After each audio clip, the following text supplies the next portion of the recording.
SoulCalibur 6. Whoa! Dang it, I couldn't help but laugh. God, I'm never not going to love it. It's just so good. It's so fantastic. It made me laugh. I was trying to stay quiet for this part. I know. All right.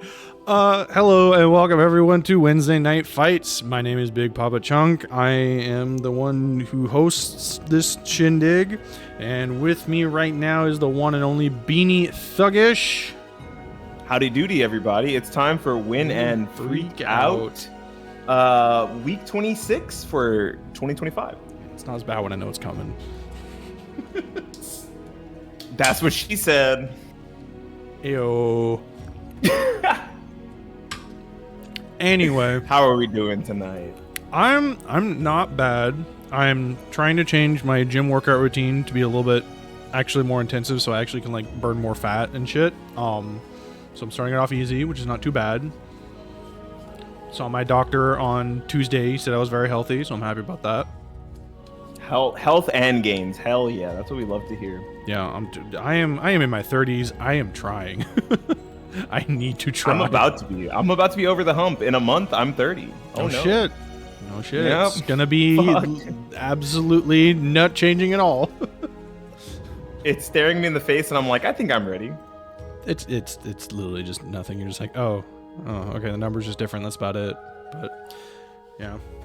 Anyway, shouts out to homies in their 30s and or 40s and or 20s. Shouts out to all the homies. We love you all. Yep, homies in love. Yeah. Exactly. Kiss your homies goodnight. Speaking of the Matcherino. Great transition. Yeah. We got our Matcherino going. Also, is that the one and only? Is it the great? It is. It is. Mm-hmm. Sorry, I forgot. It's okay. Welcome, JJJ, helping us out on Commentators. I was watching Game Changer, and the episode ended, and then I saw that you were live, and I was like, oh no. Oh man. What did I do? Wait, is there a new episode? There was an episode this past Monday. Oh shoot. Oh yeah, I think my girlfriend keeps up with the later ones, but I haven't watched.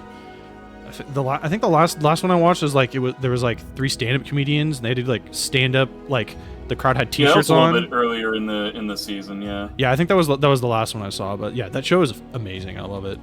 Chunk is just as outdated on Game Changer as he is on the fighting games that he streams. Ayo. As we continue to play a game that is 750,000 years old. Kind of not wrong. Wait, if this game is 759,000 years old, how old is SoulCalibur 5? About 12. Yeah. Oh, okay. 6 comes after 5. Yeah, something like that. Numbers. That's how you know. Anyway, so the Matcherino, we got exclamation match. Yeah, we're only there. Exclamation Matcherino into the Twitter chat brings up the link. You can click on the link. Once you onto the website, you can sign in or create your account. Very, very easy to do. Once you have your account and are signed in, you click the light blue claim code button and add a free 25 cents to the prize pool. Claim boop. Claim boop. I don't know what that's even. Beep up. All right. His inner robot came out. We can't let that slip again. Keep the mask on. Oh man. Hello, I'm Mr. Beep Boop. I'm Mr. Beep Boop. Welcome to SoulCalibur 6. Yep, I'm Big Papa Beep Boop. I'm Big Boopachunk Boop. Honestly, Bebop. No, that's not gonna. Yeah, it's not working. Please use Matcherino codes. If you also use the code Game Changer and then immediately try to do SoulCalibur commentary. It doesn't put you in the mood to do stuff. You can also click the orange contribute button to donate your own custom amount from your own wallet. That all of it again goes to our top 3 players for tonight. So if you want to just encourage them to play a little bit sweatier, try a little bit harder, or just because you like supporting the people who still play this game for our entertainment, please go ahead and do so. Totally up to you. No one has to do anything, but you should all use those codes because they're free and they cost you absolutely nothing. So that one's pretty easy to do. Yeah, just a couple seconds of your time. But you're already here for the matches. You may as well be here for the Matcherino to go along with it. Oh, yeah. I've already put in my code. Let's go. Me too. My code. Oh, I can't spell apparently. There we go. All right, now can I ask who we have for today or no? Is it okay for me to ask who we have today? Oh, in the bracket. Yeah. Yeah. Oh, I mean, I have Marsol, a slide for that. RuberBeefMan, Manta, Charlie, Big Homie, Juice, Hawkblade, Dulaman. I don't know how to say DJ and the XD. Oh, XD. Yeah. XD. SouzouLion, BPC, of course.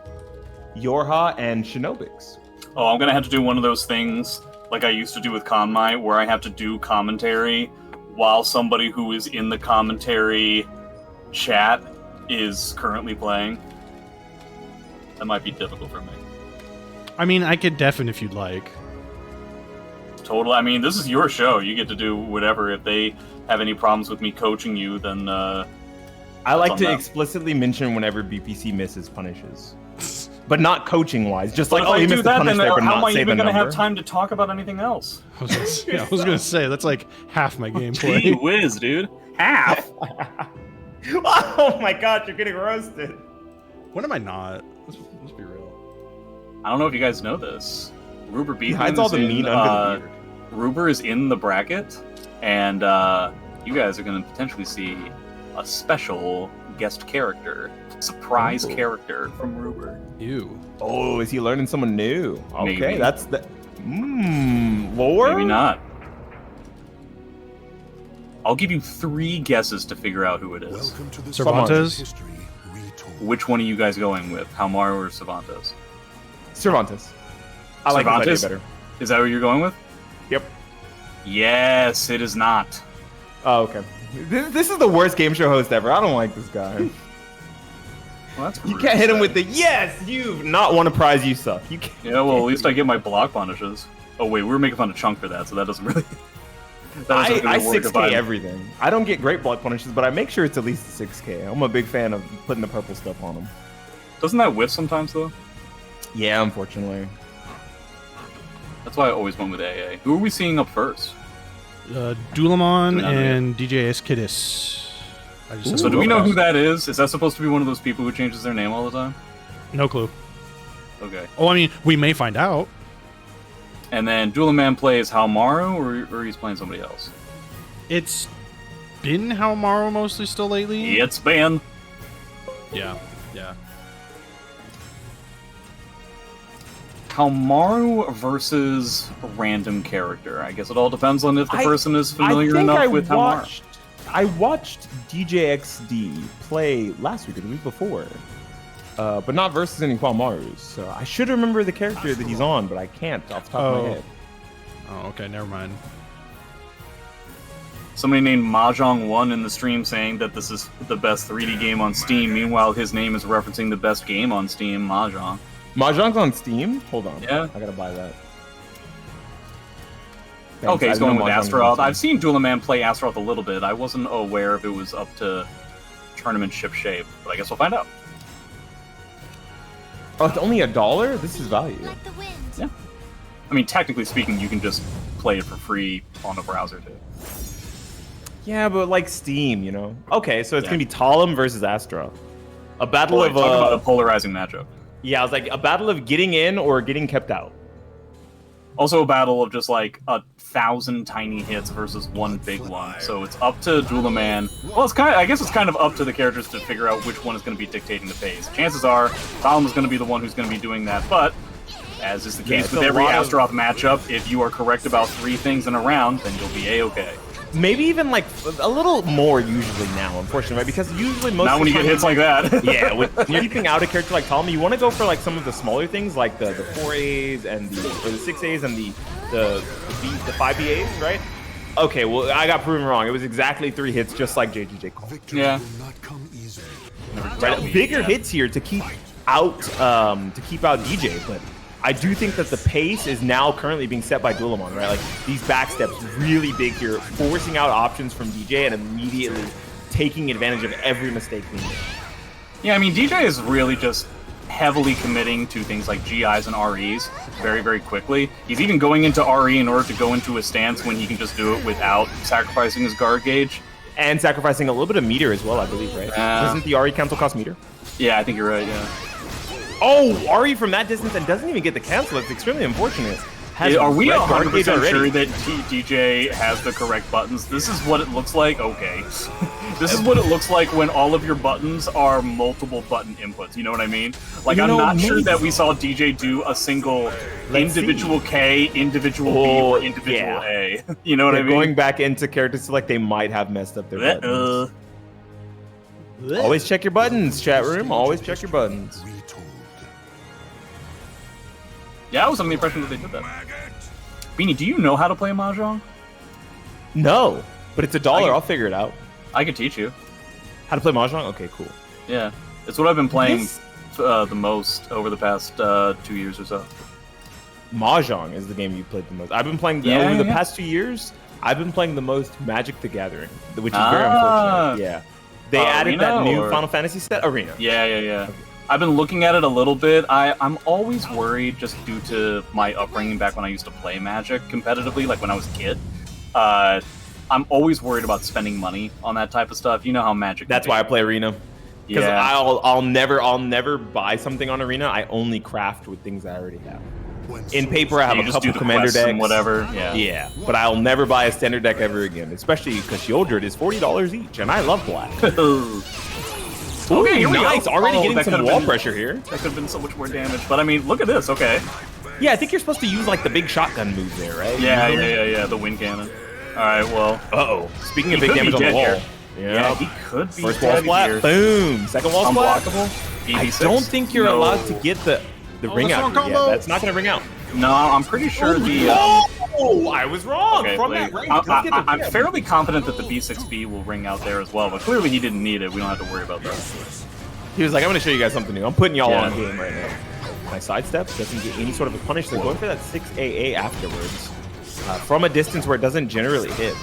At least not getting punished. DJ also having kind of a difficult time when Astaroth is on the ground, not entirely sure how to like deal with Oki. I get the impression that potentially DJ is more experienced with other types of fighting games that have a little bit of, shall we say, like templated type wake-up situations. Yeah, where you're forced off of the ground eventually. You can't stay on the ground. There's maybe a grand total of like 2 different options you can do when you're on the ground. Meanwhile, in SoulCalibur, there's expected a Yukimi maybe, but doesn't get it there. I don't think it works there. Yeah, I'm not sure. No, CE tech traps. Yeah, CE tech traps. So that's why I said if you Kimi, you get hit there. Just doing the regular Astaroth backing up strategy. He doesn't have to worry about all that much. We haven't seen DJ really go for any kind of lows yet either. We also haven't seen a 6B out of Dulaman to check some of this pressure, right? Okay, instead just checking him over and over with throws, right? One more of those and that could be the end of the round. Not that more. BB6. Oh, he thought grounded it. Soul attack. I feel like he meant to either do a soul charge activation or a CE, but yeah. DJ seems to be kind of unfamiliar with what's going on at the moment, but he decides to... I wonder how this DJ guy found out about Wednesday Night Fights. Hey, what's good is now he's playing, right? So hopefully the more match footage he goes back and watches, the more he stays in tune with the community. Maybe he'll start to catch up. You know, I think that this is the strongest version of players we've had in SoulCalibur 6. The people who are still playing are the best they've ever been. So if you're jumping in, you are jumping into shark-infested waters right now. But it's getting your ass beat is a great way to learn.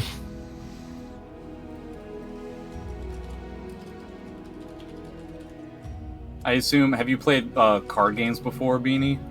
I came from competitive Yu-Gi-Oh! Well, when I say card games, I mean like actual playing cards, like your gin rummies or anything like that. No, I've never played any poker, nothing of the sort. No playing cards. Mahjong is similar to a card game. It's just that it uses tiles instead of cards. There are suits. There's 3 different suits, and the idea is you immediately draw 13 tiles, and you're trying to construct a hand that will consist eventually of 14 tiles, and it's a 4-player game. You go around in a circle, just drawing a tile and discarding a tile. So it's close to dominoes, actually. It's close to dominoes, yeah, you could say so.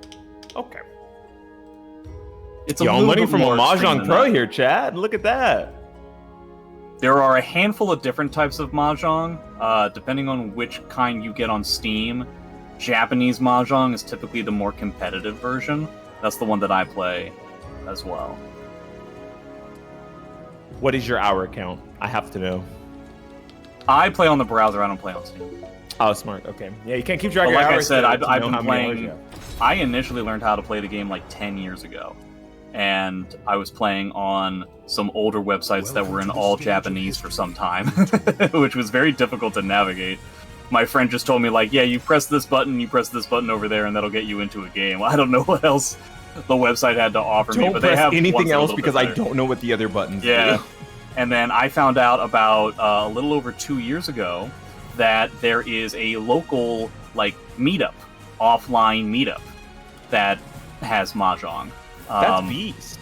Yeah, unfortunately, one of the main times that they end up meeting up is Wednesday nights, which is also why I haven't really been commentating Wednesday night fights all that often anymore. Going to Mahjong locals is so powerful. Yeah. And then the people who set up the Wednesday locals, they're mostly from the city, and they recently, about like a handful of months ago, got their own office in the city, and they're setting themselves up as a non-profit.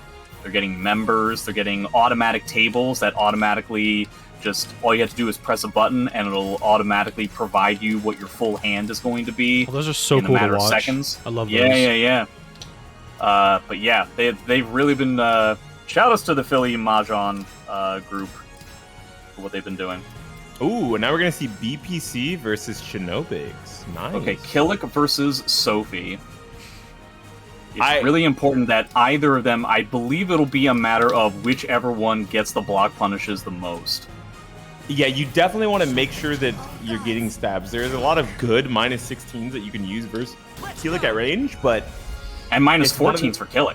Yeah, -14s as well, yeah. And it's... Yeah. But it is one of those things where if you play safe enough, both of these characters can feel as if there's nothing to punish if you're not taking big risks, right? They can be quite nickel and dime characters if they choose to, and can still get things done. Because some characters have to take those bigger risks, take their -12s, take their -14s, just to maybe get some offense started. These two characters are not those. They can play with -8s, -10s, and stay completely in offense, or not in offense, but in tempo with the opponent. Yeah, at that point, it's just a matter of, like, if you were to play that kind of safety game, that also means for both of these characters that you're essentially giving up your mix-ups. You're giving up your mid-low mix. And so then it becomes a matter of which one wants to do their minus on hit low most often. Like, at that point, you're only nickel and diming with 2K. Yeah. Well, you know, Sophie 1K, Kilik 4A. That tends to be the way to go. Both of them can be pretty heavily punishable. Though, that being said, Sophie's 1K being able to beat Monument is a pretty good idea. I'm not even 100% sure that we're actually going to be able to see the match. Okay, here we go. I guess the Setsuka stage really fries up the Parsec server. The tragic fall of here we go. Getting into have to worry about the ring out capabilities of Kilik as well. Sophie, not entirely so much. Yeah, especially not from round start, right? Like, Kilik can probably kill you from round start with a bar meter, but not Sophie. There's the first 1K. Okay, 2A to check. Backing up right after into the 3A, calling out the GI too. That was really good. Already getting a punish from Shinobik's side. I wonder how much we're going to be seeing Chunk go for kicks to try and get away from the Monument. Yeah, you got 6K as a fantastic way of, like, catching it mid-wise, 1K otherwise, but obviously the 1K is going to be unsafe. I like the small crouch there into immediately standing up to beat any sort of a mid-check. Watching the opponent, like, stay in crouch is like a great way to tempo them into making a mistake. Chunk gets the combo that time, so that's good. Yeah, and the right one, not just a regular 2-3-6. Yeah. Okay, the 1K, yeah, outpacing Shinobiks at the moment. Oh, okay, a little speed up there, but we're back in it. Okay. I do like the extremely close range pressure here, right? Neither of them wanting to commit to being further away and, like, making big whiffs happen. They really just want to play this attrition game with one another. Neither one of them committing to a grab either, which is kind of surprising. I think BBC did a few grabs in the first round, right? Did a couple grabs just, like, right there to, I guess, maybe force out a duck, make them want to be more antsy, but didn't work out. Instead, getting thrown himself. Both these characters fantastic wall rising punishes to punish said grabs in the first place as well. Oh yeah, wall rising K, wall rising B+K from Sophie, correct? Now that I think about it, Shinobik's not really doing a whole lot with regards to the wall rising game that Kilik has. Yeah, no wall rising K, no wall rising K. Yeah, we're not seeing a lot of step duck into wall rising B, which I'm kind of surprised by. That's Yeah, that is my. kill. That's the favorite Kilik strategy, right? It's just Yeah. like step crouch For good into reason. immediate wall rising B, right? It's a tempo. It's like a catch on quick verticals. It's a catch on slow highs. It's a tempo tool. It almost is his everything. By If the he way, could marry a fantastic move, job. I think it's Yeah. that move. Fantastic job from Chunk going with a -12 move, and then when Shinobix had the audacity to do an I-12 to punish it, he ducked and stabbed. Yeah, make sure your punishes are tight, or you might get stabbed. Who knows? Oh, nice. That is gonna clash. Whoa, hey there. Ooh, takes his punish. Yep. Now, I think that's -16, but took an I-14. And that is -12, right? -12 or -14, so 12, yeah. maybe not the best thing to do when you're on the last leg of your life, but sometimes you got to take those risks, right? And now Shinobix can make the adjustment to know that, at least for the most part, Chunk has his punishes on deck today. Yeah, it feels like Shinobix has to get more used to potentially... Well, he could go either way. The mid-range spacing and timing game seems to be fully in Chunk's favor, so do you want to go super hot fire and just go with full aggression, which is what it seems Exactly like what Shinobix he's is doing deciding right to now. do? Or you could potentially go for like the more long-range game and play even more lame. I do appreciate his approach a little bit more. Yeah, But I think again, being I more am kind of aggressive- surprised that he hasn't really done a lot of the step up kind of stuff. We're not really seeing the most powerful moves that Kilik has. We're not seeing 2-2-Bs, we're not seeing a Rising back Bs. step there, but no punish. He's just getting these Yeah. kind of like delayed ducks without any sort of reward on them. Yeah, if any of these throws were ducked, that's like free wall rising Bs, but unfortunately, just kind of choosing to He's attack them ducking, instead. but not at the right timing. I've actually dealt with this with Chunk myself. I always have a tough time understanding his offense. Timing. Oh, a stab punish. That's really good. Like the small sidestep there, but no crouch on that small sidestep, right? Would have been able to duck that first hit of the Sophie KK since it is a high. Catches Here we the go. sidestep in the wrong direction. Boy. Oh, man. It's a missing shame that the Chunk didn't get it, but punish. if I'm Shinobix, I'm still frustrated with the fact that he's just unable to get any sort of offensive pressure. Chunk is just really on it with regards to both offense and defensive mix-ups. He's It also really not feels catching like- any of these Angel Step A+Bs with Monument. And once again, he attempts to punish The a AA. -12 move with an I-12, and he gets stabbed for his trouble. Boy, that stinks. It almost feels like the timing that Shinobix is pressing on is just a half step behind. There we Yeah, go. Finally it's getting one of those wall standing Bs. Probably unfamiliarity with the Parsec. There we go. Well, you can get it on whip. It's a little bit harder on block. Okay. Ooh, calling up the step. Oh, we get pushing the wall? towards the wall here. No. No, doesn't get the wall, but at least takes that 1K, right? Getting a little bit of extra pressure here. Taking the plus Attempting rims to as well. stab 2-2K slide B, but it is a safe low. Kilik 2-2K slide B, really the only thing that keeps her from being one of the best lows in the game is its input. Oh, yeah. That is such a good low, but it's a little slower because of the case like the input. Oh, tries to roll around and ends up grounded there. That's so unfortunate. Oh, How are they going to get out of this mix. situation? Yeah, there's one more Nice mix here. duck. Okay. Ducks, Twitch ducks under it and gets the AA as a punish, right? Not as good as getting wall rising K or wall rising B, but that is the punish that seals you the round, which is what matters the most. I was very terrified that he was going to be delayed yet again, and then try to And go get for the stabbed. -12 punish and get duck, yeah. You know, like, if fool me once, shame on you. Fool me twice, shame on me. Fool me 3 times. The fool cannot You be know, fooled again. I was going to say, fool me 3 times, I think I just turn off the video game. Wow, the 1K deck.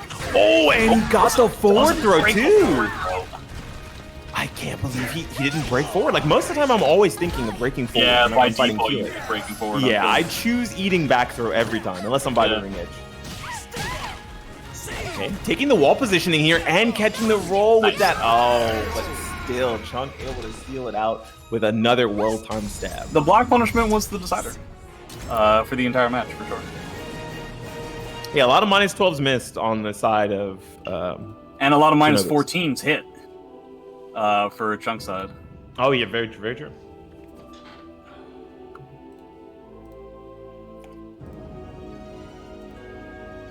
Sorry, I'm back at recording. Oh, you're fine. So that we can keep the bracket moving. Upcoming potential matches are SouzouLion versus Dulaman, Yorha versus Chunk, and then the winner of the next 2 matches, which is either Marsol and Manta, or Charlie and Big Homie. I believe, if I had to take a guess, Manta probably beat Marcel. So we're likely to see Manta versus Ruber and we're likely to see Charlie versus Hawkblade.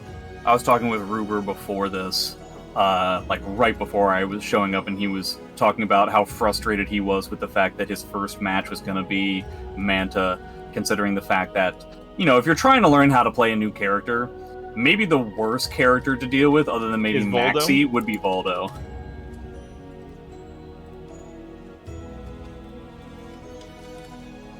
Not just there's any also Voldo, Manta. Yeah, this is like King Voldo. There's also like maybe even 2B. So, you probably don't want to deal with that character either while trying to learn a new character. You guys consider Manta to be King Voldo?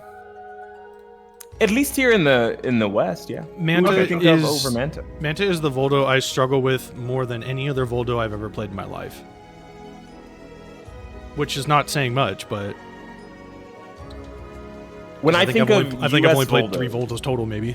Yeah, well, now that we've delineated to U.S. Voldos, I understand. Yeah. Not including Japan. No. Which I gotta talk to Konmai still has like a first attempt between Yutoto and Manta from like bonus rounds several years ago that I still think they just never saw. It's recorded. Oh my god. It's recorded. Konmai just hasn't uploaded it. He might have lost it. You ever have footage that you think you have and you look for it and you're like, I can't find it anywhere? I have been requested from a variety of people I went to school with to find copies of some of the old videos that we made back when we were in high school. Difficult to find. Yeah, I got asked for all manner of pictures from like my chess and debate clubs when I was in high school. And I'm like, you guys think I kept those? They're like, dang, we want them for the 10-year, bro. I'm like, yeah, I'm not gonna be there anyway. This would have been 2 years ago. So I'm like, I'm not gonna be there anyway. I'm not worried about it. Damn, my 10-year happened. You don't have to age yourself. It's okay. It's okay. You don't have to say 8 years ago. Damn! Yeah.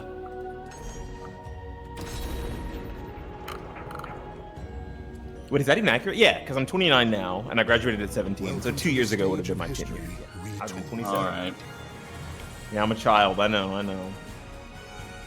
Also, I know we didn't get to see him much in tournaments, but if we're going to also talk about Voldo, it feels important for me to mention Anton as well. Anton is very strong, but yeah, not too much tournament experience, at least in the offline for Anton that I've seen. He did get second at that Summer Jam, where he forced Jordan to switch characters. Or also, I forgot, shouts out to Dime for coming out at, was it the last CEO, and he got like 4th place? Yeah. I love when the old people from Florida come out, like Dime and Klob, because you never see them, but when they show up, they make big bracket runs. It's like, wait, this guy still plays? He's like, no, I was in the neighborhood. You know, Dime is the reason why Party Wolf figured out the Voldo matchup in SCVI. Oh, yeah, because he lived in Florida at the time. Party Wolf was an online-only player for a good amount of time, and then CEO came around, and we all just kind of expected, because we didn't really know who else was going to be showing up, we all kind of expected Party Wolf to either do really well or even just win the tournament outright, despite the fact that he didn't have any tournament experience, because he was just so good in the online scenarios. And Dime comes in with Voldo, a naturally weird character, and ends up beating him. Ends up beating Party Wolf, which is kind of to be expected, if only because of Party Wolf's lack of tournament experience. And he would later find out through labbing and practice to ensure that Dime could not do that to him again, that the Shiba v Voldo matchup was actually stupendously awful for Voldo. Yeah, it was one of the worst, if not the worst matchups for Voldo. Cut to the end of SC5, when we had been dealing with some French competition like Gold Chad and other people coming over to the Big E tournaments. Maxu from France also shows up for like the last NEC that SC5 held, and Maxu beats everybody in the tournament fairly consistently, like fairly convincingly. Even somebody like Zefukai, who was rendered like unbeatable in the SC5 US scene at the time. The only person the entire weekend to beat Maxu, like casual or in tournament gameplay, was Party Wolf. Maxu even talked about how even before they played, that he wiped the sweat off his brow when he found out that Party Wolf playing Shiba had already been eliminated from the tournament from some other means. But then they played in just like a random hotel room, and it was pretty convincing on Party Wolf's side.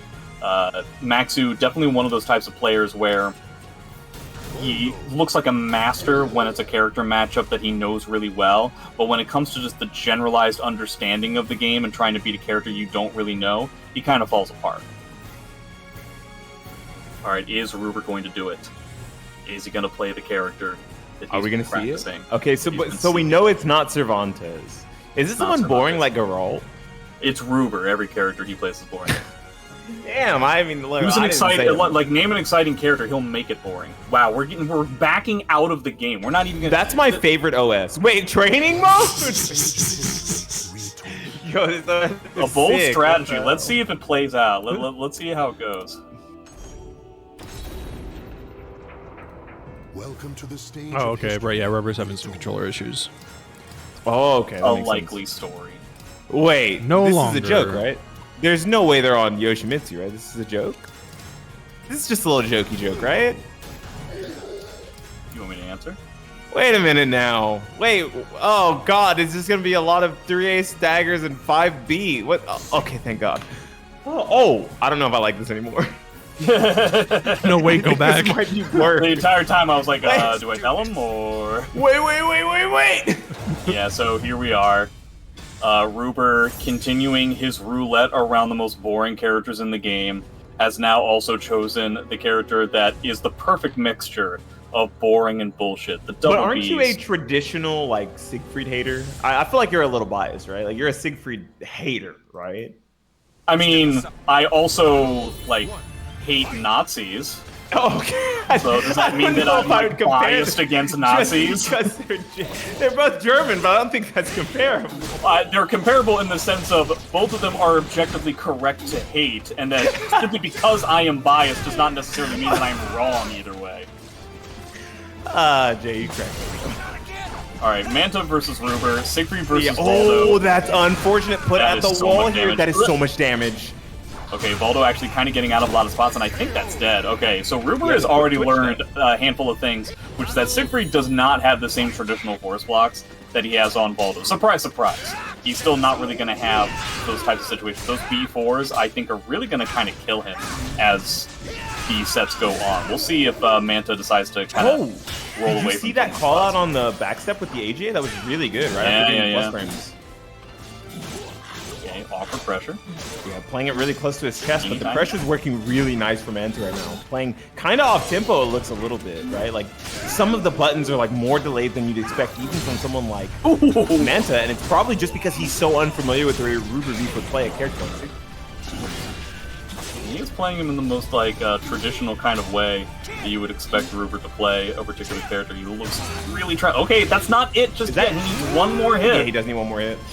And he has Dark Legacy. Oh, that was so got sick, it. but not enough to. Yeah, not enough to. Oh, now he has reach so too many far. break attacks he can't even use Dark Legacy. Okay, A6 then. That didn't even say that was counter 6-8. hit. He just got That was hit by a 6-8. high. Yeah, what did I say? You said A6.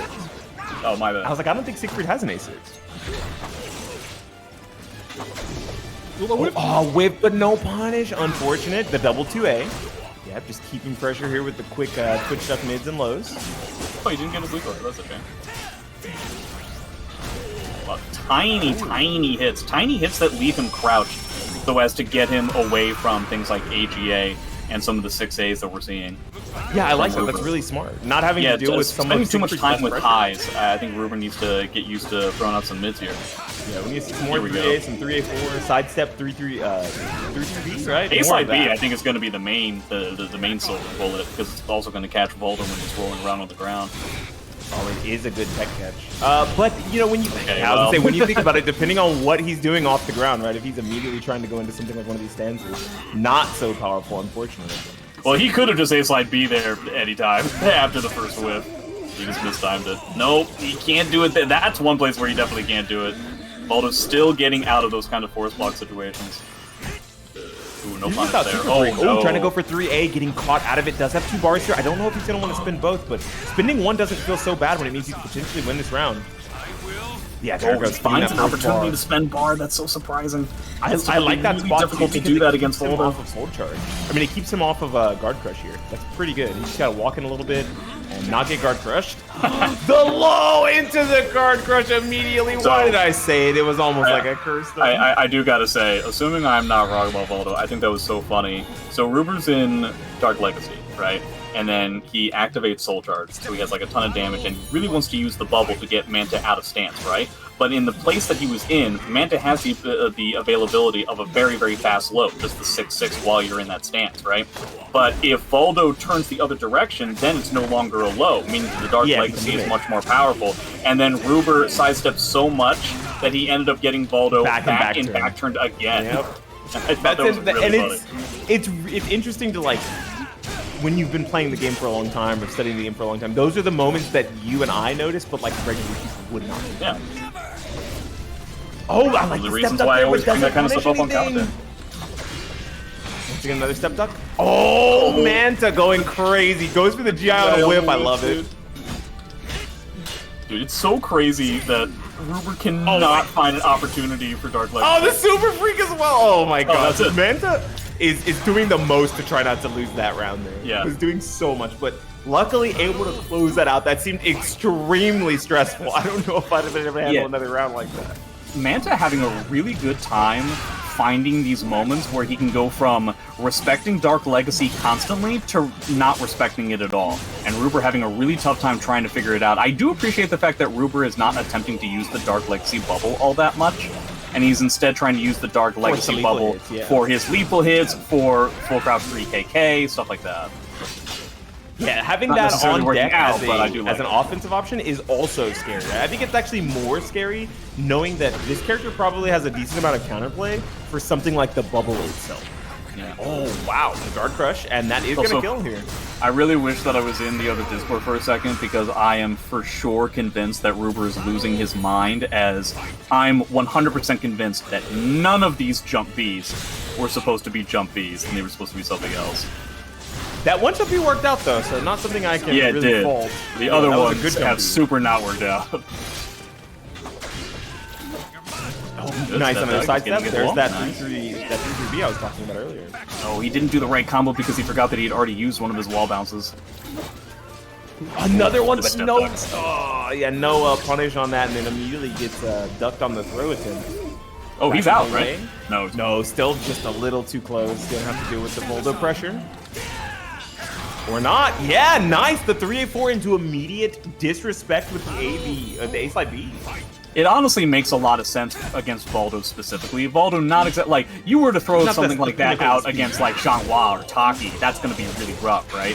But against Voldo's not exactly the character that is known for fantastic like anti-poking tools, like ways of utilizing a small amount of frame disadvantage. He's a pretty slow guy. Oh, he's out of there. Not only that, a lot of the pokes that he is going to disrespect with don't leave him at plus enough where you're super scared of what's going on. Like, you're almost always like, yeah, like, I guess he poked me there. That's cool. Like, that could have been worse. The throw, but the break. Another Soul Charge coming out of Manta. Trying to rely solely on step duck, and he gets a stab in the back. I love the run-up immediately into the throw because that's still a guess break. It's just like any other break in the game. It does all the damage of a back throw because of where Voldo is positioned. But it's still just a front or back. Yeah, good job on the adaptation side for Ruber. It really seemed like Manta was going to be fully in control in that set, and Ruber was able to bring it back, especially with regards to his respect/disrespect to Voldo's Soul Charge, which is typically something that you can't really disrespect kind of at all. But he was able to find the little buttons. Really good spots, yeah. Ruber definitely somebody who's probably gotten a lot of experience with Anton. That's my guess. He also made really good space whenever he felt a Soul Charge was coming, right? Not being so close to the bubble that Voldo's an immediate advantage in your face with like some of his scarier mix-ups, right? From those longer ranges. Instead, Voldo doesn't get as much as normal. And I think that was a really nice way to like play through the goes for the full string there. I appreciate the fact that Siegfried's movement is the exact opposite of Hilda. Hilda with one of the most comically bad sidesteps, but one of the most brilliant backsteps, and Siegfried having the exact opposite of that. Ruber seems to be very on point with going immediately from a backstep only character to a sidestep only character. Yeah, we don't see too many big backsteps unless it's just to get away from something like a wall, but his sidestep game has been on point. The problem is, you know, they're missing some of those sidestep punishes, and unfortunate. Another jump that might have been another sidestep No way. block. Yeah, I would have a tough time believing he has ever won any of those. You can tell me if I'm wrong. I think that they're probably all accidental, right? I don't personally think that Siegfried's jump B is so good that it's worth, you know, doing multiple times. No. You're probably just better Yeah. off doing 3-3B at that point. Honestly, Ruber's probably perfectly okay eating a CE in this position. Yeah, I like that because it again, means Manta has one less soul charge. Yeah. One less soul charge to have to play through. And you're still up 2 rounds, right? He might build another in the Up 2 rounds, and you're up on life in this round, too. Well, he was. Only barely. Okay, it's 2-2A versus 3A4. The amount of respect Manta showed for the A slide B there was uncanny.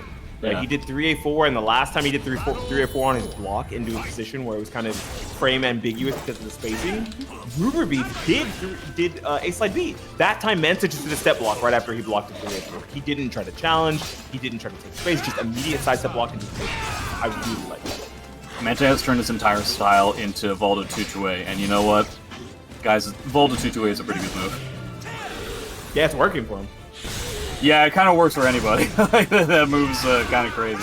Ruber finding yet another way of just eliminating Voldo's soul charge. I am so jealous. Oh my gosh, even through that move that's supposed to be a tech crouch where the ending frames got the AGA during the beginning of it, before the tech crouch started. Yeah. And RuberBeef able to take it even on his, what is this, week 163? Tell me how long he's been playing this game. It's definitely not week 1. Okay. He's been playing Siegfried for a little while.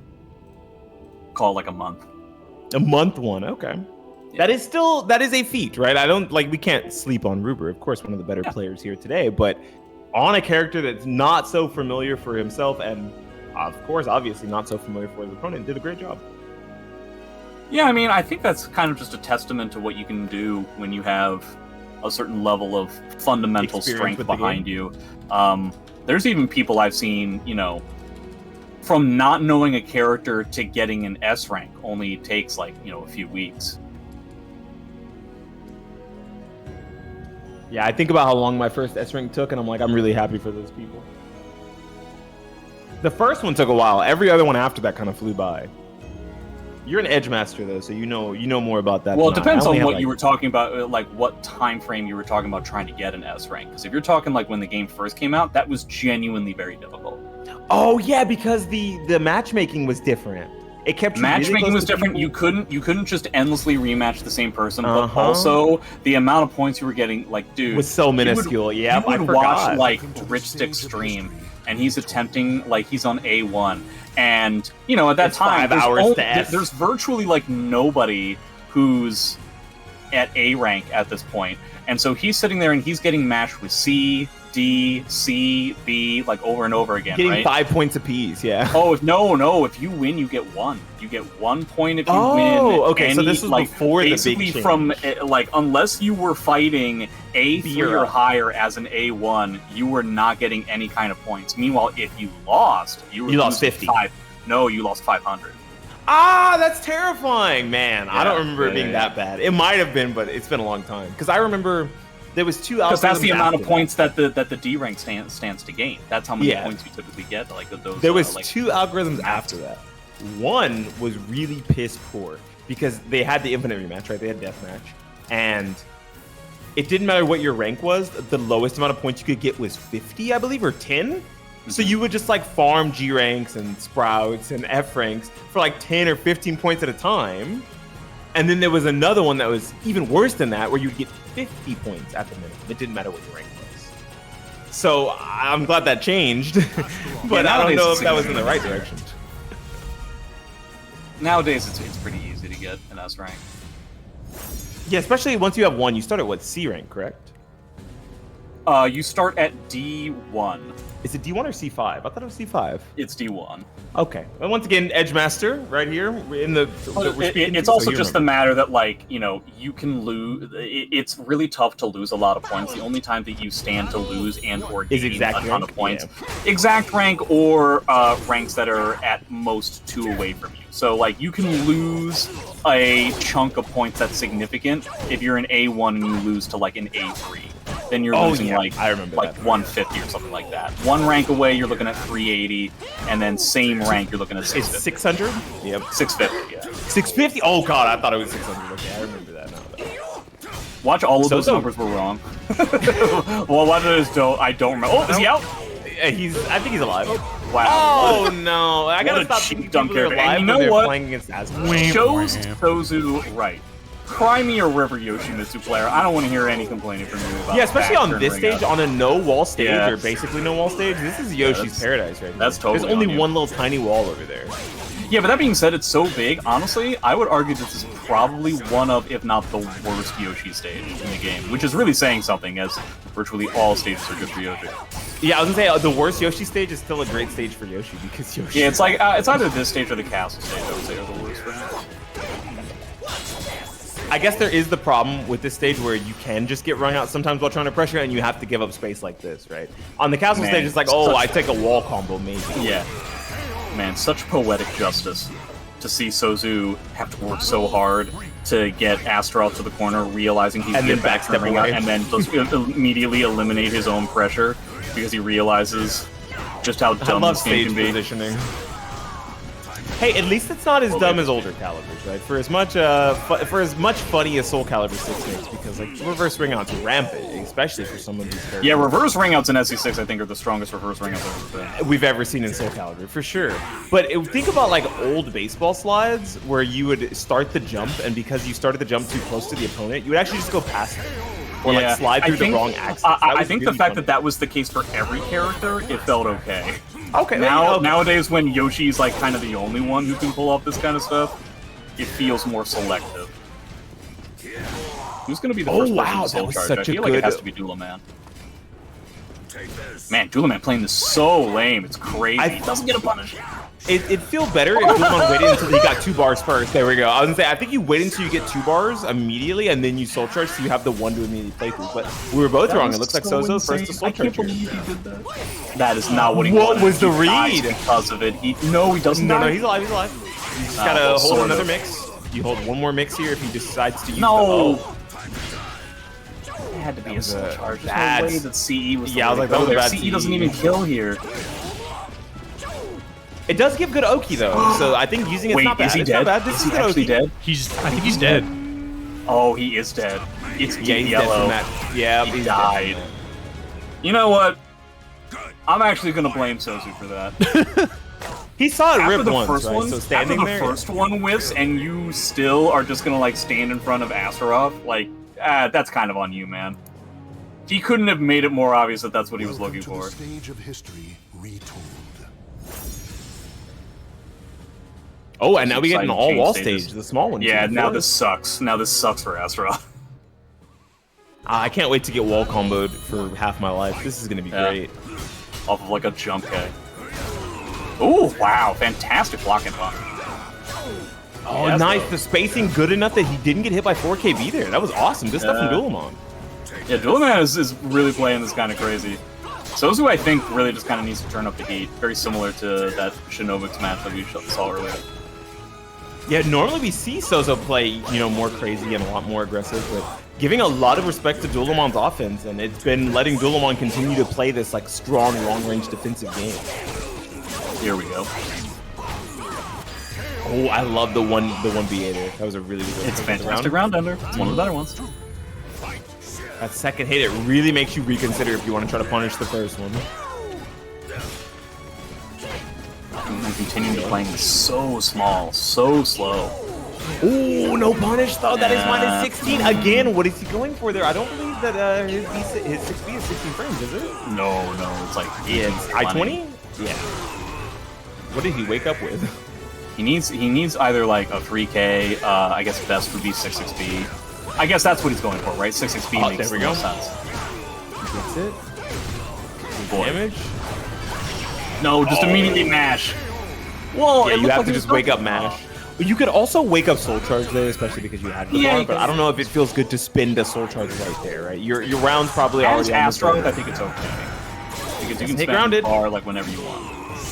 Another fantastic duck, but Dulaman now has quite a lot of work to do. Yeah, he's not getting any. Once again, not taking his punishes. Yeah. Maybe he believes that like the block too. damage, and maybe the pressure is better than the punish. Maybe. Yeah, let's be completely honest. We are talking about Astaroth, right? Yeah. Like, it's a fairly common thing for an Astaroth player not to go for a block punish and opt for just like a potential grab mix or something. That being said, Dulaman isn't really doing a lot of grabs either. Yeah, no, most of the grabs we've seen have been broken as well. I think that Souzou's gotten a good read on the throw, so maybe Dulaman's a little apprehensive to try to go for throw, but it's still something you definitely need to mix in versus his character. Oh, and tries to sidestep out on the last hit, assuming he was going to go for the big unblockable vertical, but come down with the A instead. Yeah, this style is not going to work on a stage like this. We definitely need to change stages. Too small for the Astaroth game plan that worked very well in the first game. Okay, I think this is a big enough stage. Yeah, this is much better. And it's still going to be awful, but that's going to be the way it is. I'm playing against Yoshimitsu. I can't wait to have a good time. Wait a minute. I'm playing against Yoshimitsu.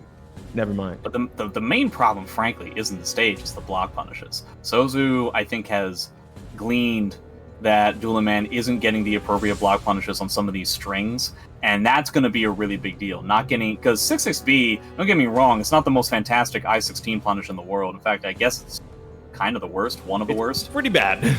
But you definitely need to get some of the damage out there, or else Souzou's going to feel fine running rampant with a lot of those moves that start from really far away, so you can't even necessarily opt for like a grab punish in those scenarios. We're also not ducking A+Bs from Yoshi, and that stinks. Yeah, no A+Bs, you're just taking the spit breath. Nice, that was a good duck, okay. A little bit too fancy on some of that. Good whip punish from Souzou. Another Bora. We're just kind of going, we're literally just going back and forth with the same stuff over and over again. Dulaman doing wake-up grabs every time. Twice. And he's still going for 6B there instead of... Yeah, I honestly can't tell if it's an input error or not. Another I think duck. even if instead you go for something like 3K, which is a lot harder to accidentally... Yeah. Sure, yeah, It's a lot harder to accidentally miss your punish on it. Dulaman had 3 opportunities for a grab in that round, and he went for it every time, and Souzou capitalized each time. Okay, getting a punish, finally! I think that's his optimal I-18. Never going for 4AA, huh? Always assuming that Souzou's going to duck it, even though he hasn't ducked it yet. Oh, once again, another minus 18. Souzou is only mashing. Okay, here we go. Back throw, front throw. All around the town. Catches him with the tip of the full Oh, crouch. no, you're dead. You died. Yeah, you no, either take the hold break, take the break. I think you take the break. That was a little... Absolutely, you take fishy. the break. After the first one, after the first 6 is A+B, you gotta take the break. Souzou going for the double bar lethal hits. Here comes a mix. What's he gonna get? Going for immediate full crouch 3K. From Still what I wants to break the guard here. I love it. Yeah, I He's mean, like, it no, basically I'm gonna... kills at this point, right? Now it almost assuredly does. Please don't go for a grab. Oh, you know, not a grab, but still something kind of linear that could have been easily punished. But it ended in a horizontal, and that's fine. Flash? Oh, no. Oh, so much meter gained. Oh, wait, you're in Soul Charge. Oh, no, he's in Soul Charge, so it's it's actually kind of fine for Astaroth, except this happened. Alright, does he have a still force block alive. here? Yeah, not too much damage. But there is the round and the game. SouzouLion just kind of running rampant those last 2 games, like basically invalidating the playstyle Dulaman was going for and knowing that there was no punishment on the other end. I think that really no block punishment, a little bit too slow, especially way too grab heavy in the 3rd game. But then also I think another important facet to mention is that I do feel like we needed to see a lot more meter usage out of Astaroth. It's a very easy soul charge to use, and Astaroth's soul charge, Astaroth's meter gain is kind of second to none, so you're going to get a whole bunch of them kind of all the time. You want to use soul charge for the obvious reasons, but you also want to use soul charge to get away from the Yoshimitsu double bar lethal hit as well. Oh yeah, that makes sense, right? I think when you're sitting on 2 bars of meter, you're basically a liability for the entire match. And it's not like Kilik, where it can be kind of difficult to like figure out exactly when you want to use it or whatever. You just use it whenever you want to. And it's multiple times. It's not 4K lethal hit, yeah. Or 4A lethal hit, rather.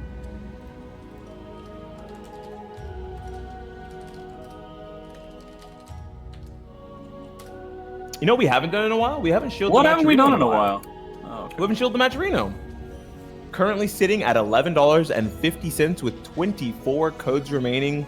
chat room, don't forget to hit !Matcherino and go into the Matcherino, hit the orange contribute button, and if you don't have any money to give, you can always at least use the free code by hitting that button, logging in with one of many social medias, and giving these players a little bit more money to fight for.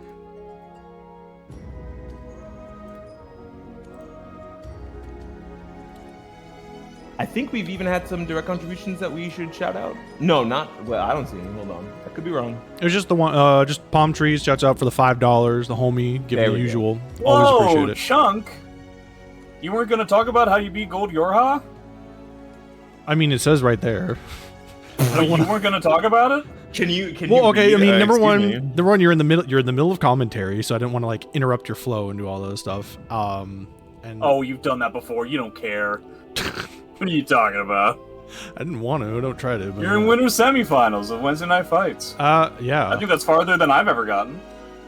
Yeah. I mean, I've gotten to. I think I got 4th place last week, but that was through loser side. So this is I think technically the highest I've gotten so far, but we'll see how far I get. Hey, and it shows us that we are currently 50% of the way done with Wednesday Night Fights for the night. Cool. Yeah, we're 50% of the matches are done, but 50% of the action has not even begun. Okay, now we're gonna see the even best of the best for tonight. Technically, that is how 50% works. Yeah. Yorha saying brag about how you play well. Thank you, Yorha. I appreciate it. But yeah, no, we're sitting winner semis, RuberBeefMan versus Hawkblade, SouzouLion versus myself, and then right now we're waiting on the loser side. Dulaman and Juice are now battling it out. Hawkblade beat Charlie as well? Man. Yeah. These brackets right now. Yeah. Well, Charlie's also have a weird, like her first opponent DQ'd, and then fight Hawkblade, and then her third opponent DQ'd. I don't know. It's some weird things going on, but it is what it is. But yeah, we are, Dulaman and Juice are duking it out, and then I'm waiting also for the results of Manta versus Shinobi. Shinobix. Is it still Shinobi even with the end? We're with the X at the end? I feel like it's Shinobix. That's what I was been saying. Can we do if there's, isn't it like a... Like, it could be Shinobi X, but I think if you do Shinobi X, you would probably capitalize the X. I feel fairly confident that there have been multiple times where I have fought against Shinobix on stream, and at the very least, he has never corrected me. That's the best I've got. Certainly, possibly, they just never wanted to, but... Some people will definitely correct you. I remember when I accidentally said JJJ's Heidi PSN wrong, and he corrected me. Well, it was Clowns with Muffins, and I said... Clown with muffin? I didn't put the plurals or something, right? Oh man, and I corrected you on that? Yeah. That seems awfully petty. Oh man. Jay, that doesn't sound like me. Have you met you? Are you sure? All right. Are you crazy sure it was Clowns with Muffins? Yes, I'm positive. I played an Amy who parried and ducked everything I did, and I was like, man, this guy's fucking good. He's so annoying. And I was like talking shit the whole time. Yeah, it was you. It wasn't Huey Piano? Well, I've never heard that one. You have another one? I have a lot of names. Yeah, the names Jay comes up with for him streams are usually pretty good. I like them. But a lot of the names that we just discussed are names that I've had for a long time. The two names that I had when I first started playing video games competitively. The first game I ever played competitively was Halo CE. That I played at like LAN events, and my name was A Muffin, because like the little language would come up and say like a muffin killed you, or you were killed by a muffin. That's pretty good. And then the other one I had was for StarCraft, which was my name was StarCraft Mod. They let somebody have the name StarCraft _mod. That's a terrible idea. Oh, I remember. I remember you saying about that. I initially tried to create the name StarCraft admin, and they wouldn't allow it for obvious reasons. So I was like, okay, but StarCraft mod is fine. I'll try StarCraft mod. And it's like, wow, you let me have this. And what I did was I wrote a paragraph of text that made it seem like it was an automated message, and I went into BattleNet, and it would say something like, hello, I'm a moderator for this StarCraft server. If you guys could please provide me with your name and your password, private message it to me. We are currently doing a survey of StarCraft, and I would just send this every 10 minutes or so as to make it seem like an automated message. But yeah, that's one of the things that I did as my first version of attempting to hack people, is get people's StarCraft information. And there were some people who did in fact fall for it. Oh no, I would just do the good old doubling money trick on RuneScape. Or trimming armor. Yeah. But my favorite was that, like, classic. There would be people who obviously could tell that it was a fake, or they would be like, man, I don't really know if I trust this StarCraft mod guy. And then I would message that person privately, and I'd be like, you shut the fuck up. You shut the fuck up. You don't ruin my bit. And then immediately after that, I would copy and paste my automated message like, hello, friends, I'm doing the StarCraft mod. That is unhinged. Yeah. You must have been like 14 or 15 at the time, because that is unhinged. Of StarCraft? No, I think it was younger than that, wasn't I? Okay, good. That is insane. It's StarCraft. When someone's onto you in Mafia, and you're like, you die next night. Yeah.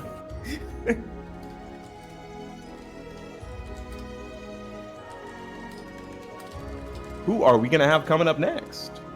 Yeah, I was like 10 or 11 when StarCraft first came out. Holy. I guess Yeah. that would have been the same age I was when I was playing RuneScape. I started RuneScape at like 7 or 8. And I was like, yeah, this is a game. I'm gonna scam people. I was like a Ed, and Eddie, but only the Ed that was trying to make money all the time. I wasn't the dumb one and the really smart one. Just the one that was about his bread.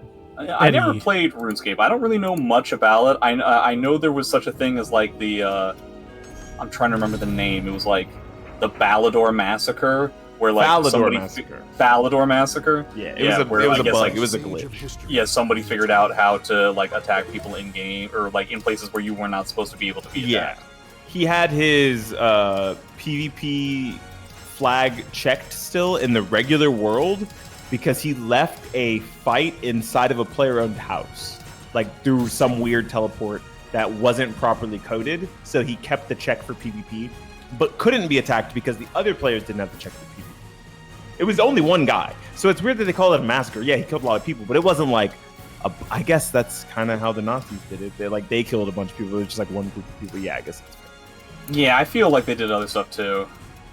Oh, he was kicked from the player-owned house. Got it. I thought a lot of Nazi talk today. Yeah, my bad. It's because Siegfried's on screen again. Like, I knew I was going to see Siegfried again, so I was immediately thinking Germans.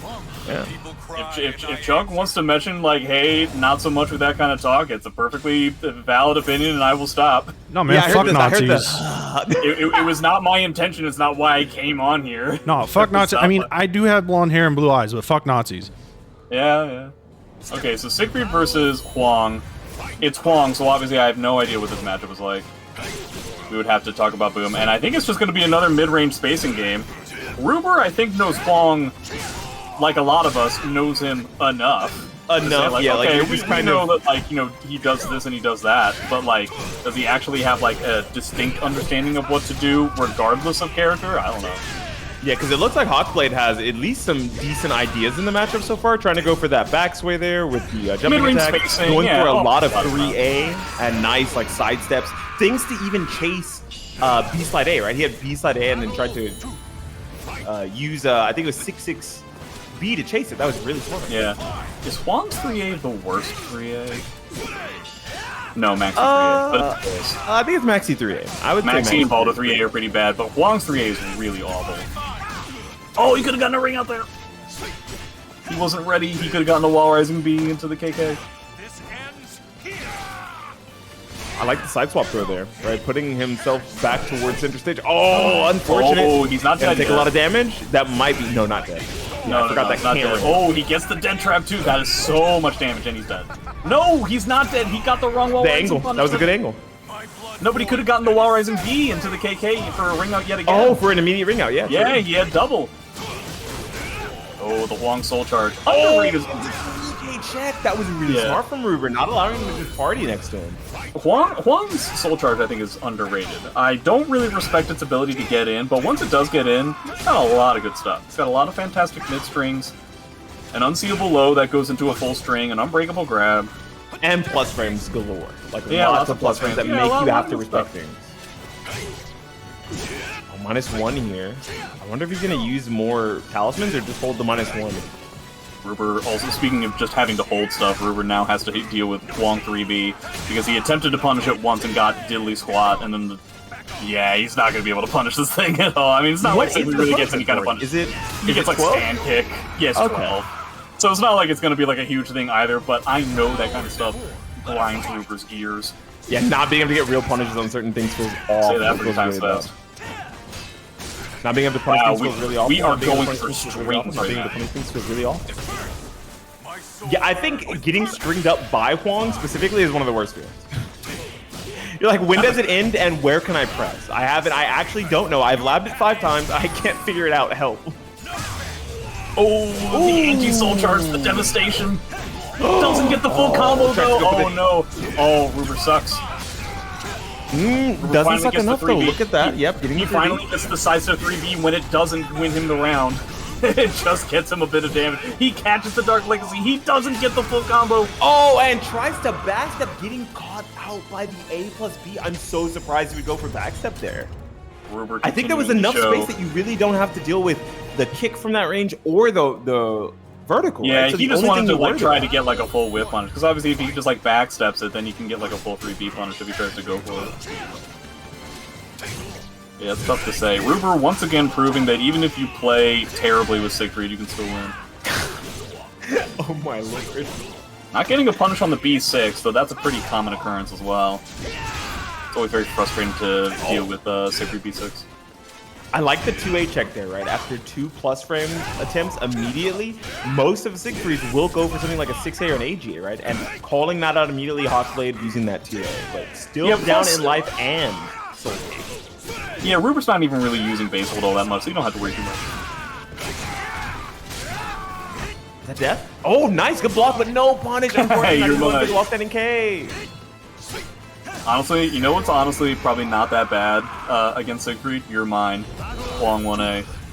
Oh, that is a pretty good move versus him, especially. Yeah, I'm pretty sure it's not punishable by Siegfried at all, and it could check around Thunder AGS. Trying to go for the vertical GI. Ruber just going for the guard breaks. Oh, 2 verticals back to back, not getting punished on it though, but I would probably choose to hold this guard break. Yeah. Yeah, but now you're dead, that's the problem. True, but now you have a full guard gauge for the final round, right? Earlier in the stage. At least he has some talismans, you can start using those. Like 2 rounds down, he couldn't find a way to use the guard crush in a place where he wasn't going to die because of it. There was an earlier spot, right? When he went for that plus on block mid, the lightning one, he could have done it there, let himself take the damage, but instead he got close to get hit and then re-roll around on the ground. Why is that maybe could have saved him a little bit more life. Yeah, using the soul charge here. Still has 2 talismans. I don't think he's going to try to use that many of them. Probably wants to hold on to that soul charge. I love that unseeable low. My favorite. Just do it again. Yeah, that's sweet. The 1K. Oh, and it's unfortunate because if he had just done it one more time, it would have beaten the base hold. Is he gonna try to get the auto GI lethal hit, I wonder? Because he's in the guard crush. Oh!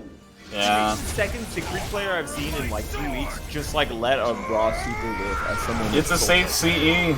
I mean, that goes really far. Yeah, that basically teleports around. Like, to this day, the thing that I was most scared of when I played the beta version of SE6 was CE. I despise the concept of CEs that were one button inputs, and 2 were safe, or safe even or plus in Zos's case. I remember I saw one of our Luxium channel sets, and the whole time you were like, when is he going to CE? No, he's not CEing. Please don't CE. And then I'd CE like 3 or 4 seconds after you said not to, and you get hit, and I'm like, man, like he was really calling these out, but just at the wrong time. I think you were on Asta. You were doing the Asta S rank at that point. Ooh, Asta v Zos. Yeah, it was after the 4K lethal hit change, and everyone in your chat was telling you, and I was like, damn it, why are they letting him know? Fuck. I still hated it. It's not a fun matchup. I still think it's relatively good for Zos.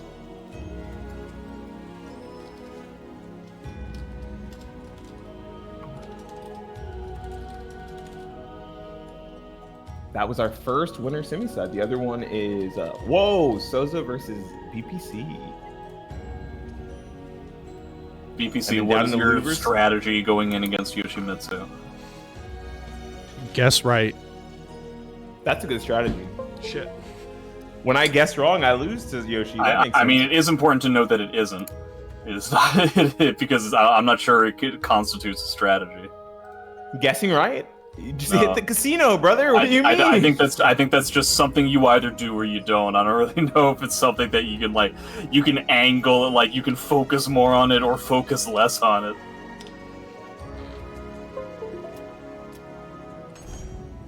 I guess things to think about while fighting Yoshimitsu, especially as one of the Greeks, right? It's just making sure you get your good punishment on things that needs to be punished, like 3AB. And sure, there's no point in worrying about guessing right if you're not actually going to get the punishes on things, but then you also have to remember to space out as much as possible. That being said, I think that Chunk's overall traditional style tends to do that anyway.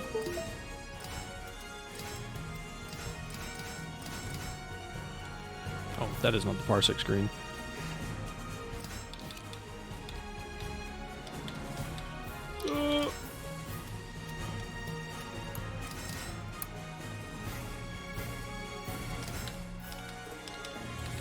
Oh, here we go. I think stage will, unfortunately, matter a lot. Well, yeah, that's going to tend to be the case.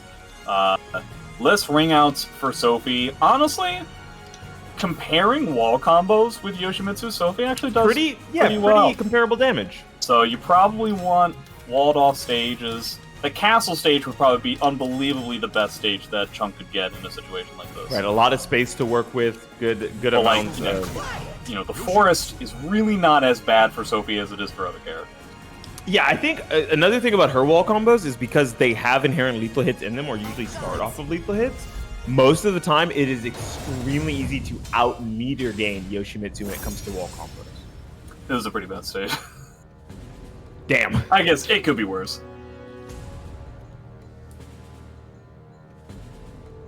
It's tough on the Parsec server, so it's tough on Chunk. They're kind of interconnected that way. The tragic fall of the cherry blossom. It's like a Horcrux or whatever. Let's fight. Battle one. Right, at least there's still a lot of space. Maybe not the best layout, but a lot of space to work with makes it significantly easier to space out Yoshimitsu. Yeah, once you get the right side, but currently SouzouLion already having BPC up against the wall here. Oh, nice. Man, that was almost so good. Yeah. I do like the slice of a tip because now it keeps him off the wall. Now he can kind of take some of that space back. Yep, slowly pushing himself off the wall. Ooh, a run of GI. There's no way that he wanted that. All right, we got some there. Kind of wish there was a stab. One mix, going for the 4B. Yoshimitsu backdash, kind of getting him out of dodge. Angel step A+Bs can still be pretty good at stopping that sort of thing. You can try to figure out when Souzou is going to be trying to backstab you. Okay, actually getting a 2-2B there. That's a lot better than just like a 6-6A.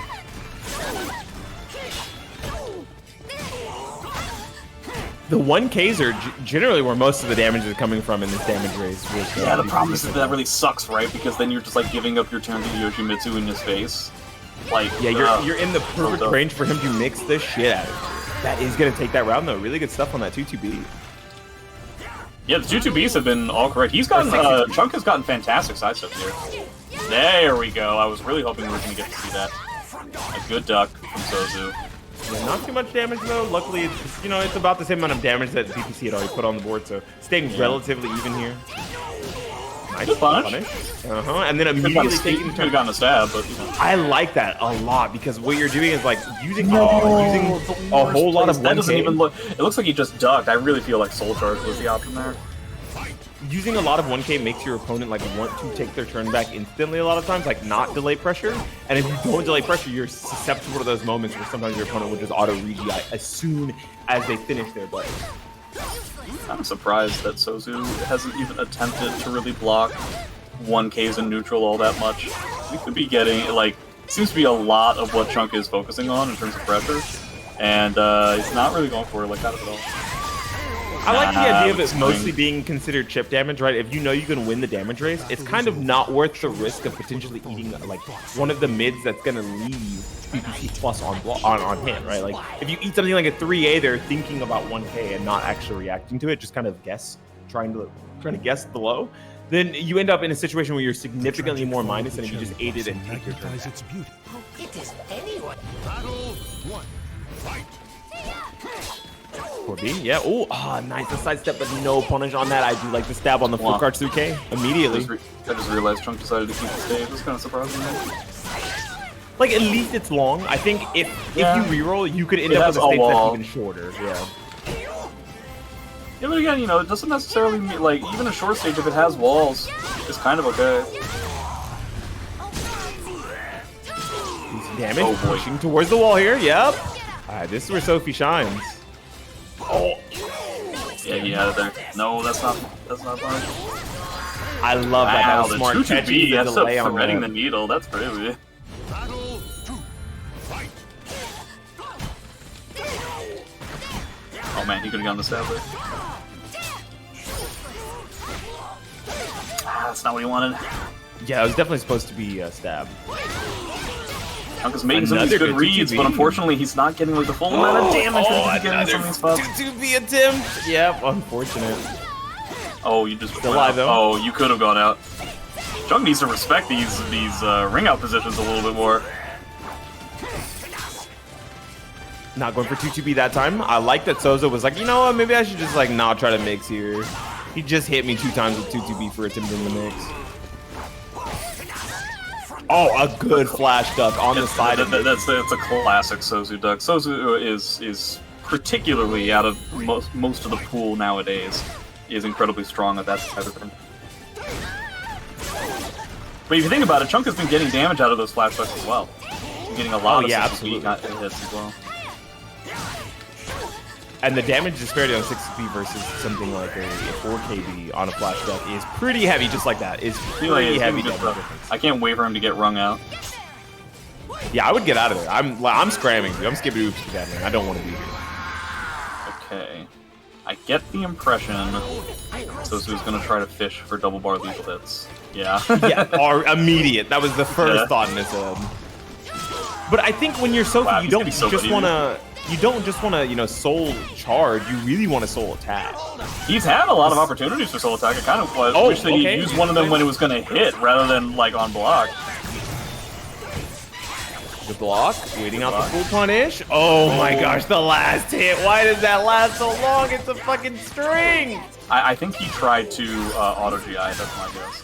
Okay, here we Is that go. gonna He walk? might be Yep. dead. Boom, boom, boom, boom, boom. No, I think the scaling keeps him alive. Oh, he could have gone for a trap though. That could have killed. Good punish. Man, nice. PPC taking the second game there. We're going to a final game. If he can get some of these punishes, and I really wish that he would use meter a little bit more aggressively, The tragic fall of the I think cherry. things could really turn out in Chunk's favor. Yeah, he's definitely looking like a Scrooge McDuck when it comes to his meter. But he's holding on to it for a little too long in situations where spinning it probably leads to better outcomes, right? Like spinning that soul attack really late instead of doing it off of the 660 launch. They had just gotten like the interaction right before neutral. Yeah. Didn't look so good yet. And also on Souzou's side, I think he needs to stop doing those flash ducks like we're calling them. Yeah, the flash ducks and Seems to be twitch eating ducks. so much damage. Speaking of so much damage, though. Ah, that is a lot of damage. Yeah. Wow, 2-2-B, another piece of counterplay. He's still... You know what, Chunk? I'm with you, man. It's crazy that he's still doing that. That's how he lost the game, and he has decided to not change it. Just guess right. Unfortunately. Yeah, I mean, I guess, but, you know, at some point you have to also, like, pay attention to what the opponent is doing. Have you played against a Yoshimitsu player on ladder? A lot of them don't at all ever look at what the opponent is. They also rarely beat me, and that's why. You know what? You got them there. Yeah. And these aren't those randoms. These are, you know, two of the competitive players here today. Ooh, I like the 1A check into immediate 1K, right? Because that's 0 on hit, so it's one of those situations where you're not really giving your opponent extra frames to work with. You do have a 10 frame AA and enough meter to potentially check with it. Oh man, he had to block that. It He really seemed like Chunk was sidestepped trying to sidestep that. It definitely looked like a side. sidestep to me. That's fucked Please spin your bar. Please spin your bar. No, you gotta get out of there, my guy. That's it. Yeah, you're gonna take a whole lot There's of no damage way. the full You round. definitely had to spend bar there. There's no question to me. He's gonna fish for the double bar lethal hit again. 2-2-A, BB. No, he's just going for like little tiny hits. Okay. There it is. And taking, oh no, not taking the AA! Using the wrong punish there. Yeah. That's a good tech rush on the 6-6-A. Wow, that is a generous tech rush. There we go. Yes. Hey, nice. Doesn't have 2 bars meter anymore. Not only spending meter, which I like, but also taking advantage of Souzou's flash ducks again, which has been like the thing that has gotten Chunk in this game. That's I'm using a jump. Oh my god, he could have just He's kept still doing flash the same ducking. thing, dude. He's still He could've flash just ducking. kept doing the same thing. That might be game if he guesses wrong one time here. Oh, I like that. I like the idea. He was like, you know what? If he's gonna keep flash ducking, fuck it. Let me try it again. Oh, the double stab whiffs, and Sozo is gonna take that 2-1. That was good by Chunk. Man, I didn't realize that Chunk was getting better at this game. I didn't realize he was still playing. Yo, Thank let's you. go. Appreciate that. You still don't use meter as much as you should. Yeah, you know you have meter, right? Like it's a resource. That's, like, it's pretty good. I like meter a lot. But the punishes were mostly on point, which I appreciate. And you know, if I was you, assuming you were thinking the same thing that I was, which was you won the second game purely off of Sozu's propensity to duck, and you were running into him with 6 XPs, and that's how you won the second game. And in the third game, I got the impression that you thought that he would change his style and change his rhythm, and he just totally didn't. You'll get used to Sozu and a handful of other people. You don't actually change what you're doing. You just do the same thing over and over again. Yeah, I go back and forth between like second guessing and double guessing myself, where I'm like, am I just doing the same thing over and over again and they're just going to start guessing? Like, I should start mixing it up now. And then they just still, and I'm like, well, you know, maybe I'm the idiot. Mixing it up? I wouldn't do that if I were to do any of that kind of stuff. Yeah. Good old rock. Nothing beats that. Yeah, between like that meter and then misinputs, yeah, a little sloppy. But meter, for the most part, I think is the main thing that you should take away from that, because that's something that you can actionably change very easily. With regards to the execution and stuff, I've never been all that great at that. But secondly, that can always change on the day as well. Meter is something that you're like deciding to not use, especially the second to last round. When he had you in that soul charge position up against the wall, there's like no way, there's just no way it's not meter spend in that situation. Gives you a little bit of space, gives you superpowers. I think also, yeah, it gives you the opportunity to actually like win the game. So probably what happens is that you activate soul charge, and what Sozu tends to do when the opponent is almost dead in that situation is just do like a run up AA Brave Edge, which you can then in turn do an Angel Step A plus B instead, and just catch him off of that, because, you know, just utilizing just the fantastic tech crouches that that Sophie's going to have in those spots. That makes sense. Thank you. You know the knowledge on commentary. And let's go. Thank you, Chunk. All right, there was this one time. Winners finals. Yeah. Yeah, there was this one time that I was watching. I was having Konmai do the exact same thing that Chunk was doing, where he was in here but and listening to me. Meanwhile, he was also playing in Wednesday Night Fights. And Konmai, I can't remember who he was playing against, but I was playing as well, and he was. I remember he was on Indian Port. And I mentioned after he loses 2 rounds that I mentioned to Konmai that he was pushed way too much. He was like forcing situations. He was running into stuff. I was like, hey, you should probably play it like a little bit more defensively, right? And he goes, you know what? Yeah, you're right. And his version of playing it defensively was the 3rd round starts. He doesn't do anything for 2 seconds. Then he runs in and does the same stuff. Yo, delayed aggression is defense, bro. What do you mean? And then I was just like, yeah, I really feel like you were like pushing it too much. And he was like, I tried playing defensively too, and it didn't work. I was like, when you said you tried to play defensively, you mean for the first 2 seconds of the 3rd round? That's me. What you mean by playing defensively? That's me. I should try it harder. I should do my 3AB like 20 frames later. Yeah. That's me playing defensively as well. Hell yeah. Oh, that 1A I wanted to do it 5 frames later. All right.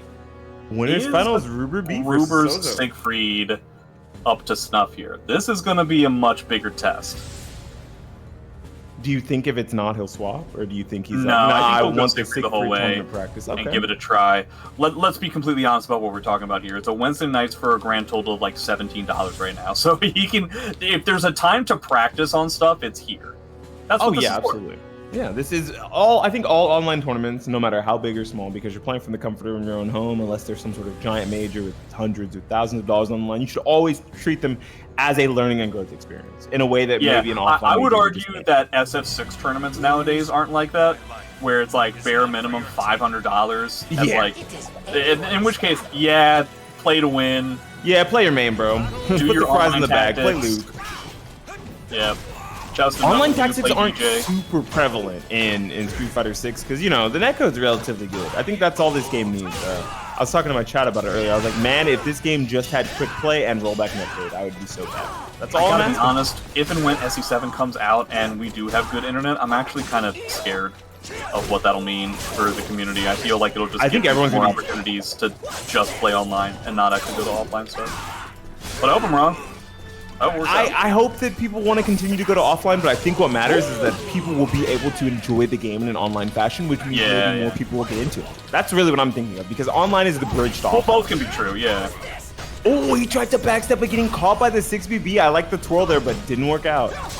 Oh, in a bubble. So There I was it gonna is. say, He that waited was so long for such- that bubble. Yeah, that is so good, because there were, in every single one of those instances, Souzou had a stance option that could have beaten Dark Legacy Bubble.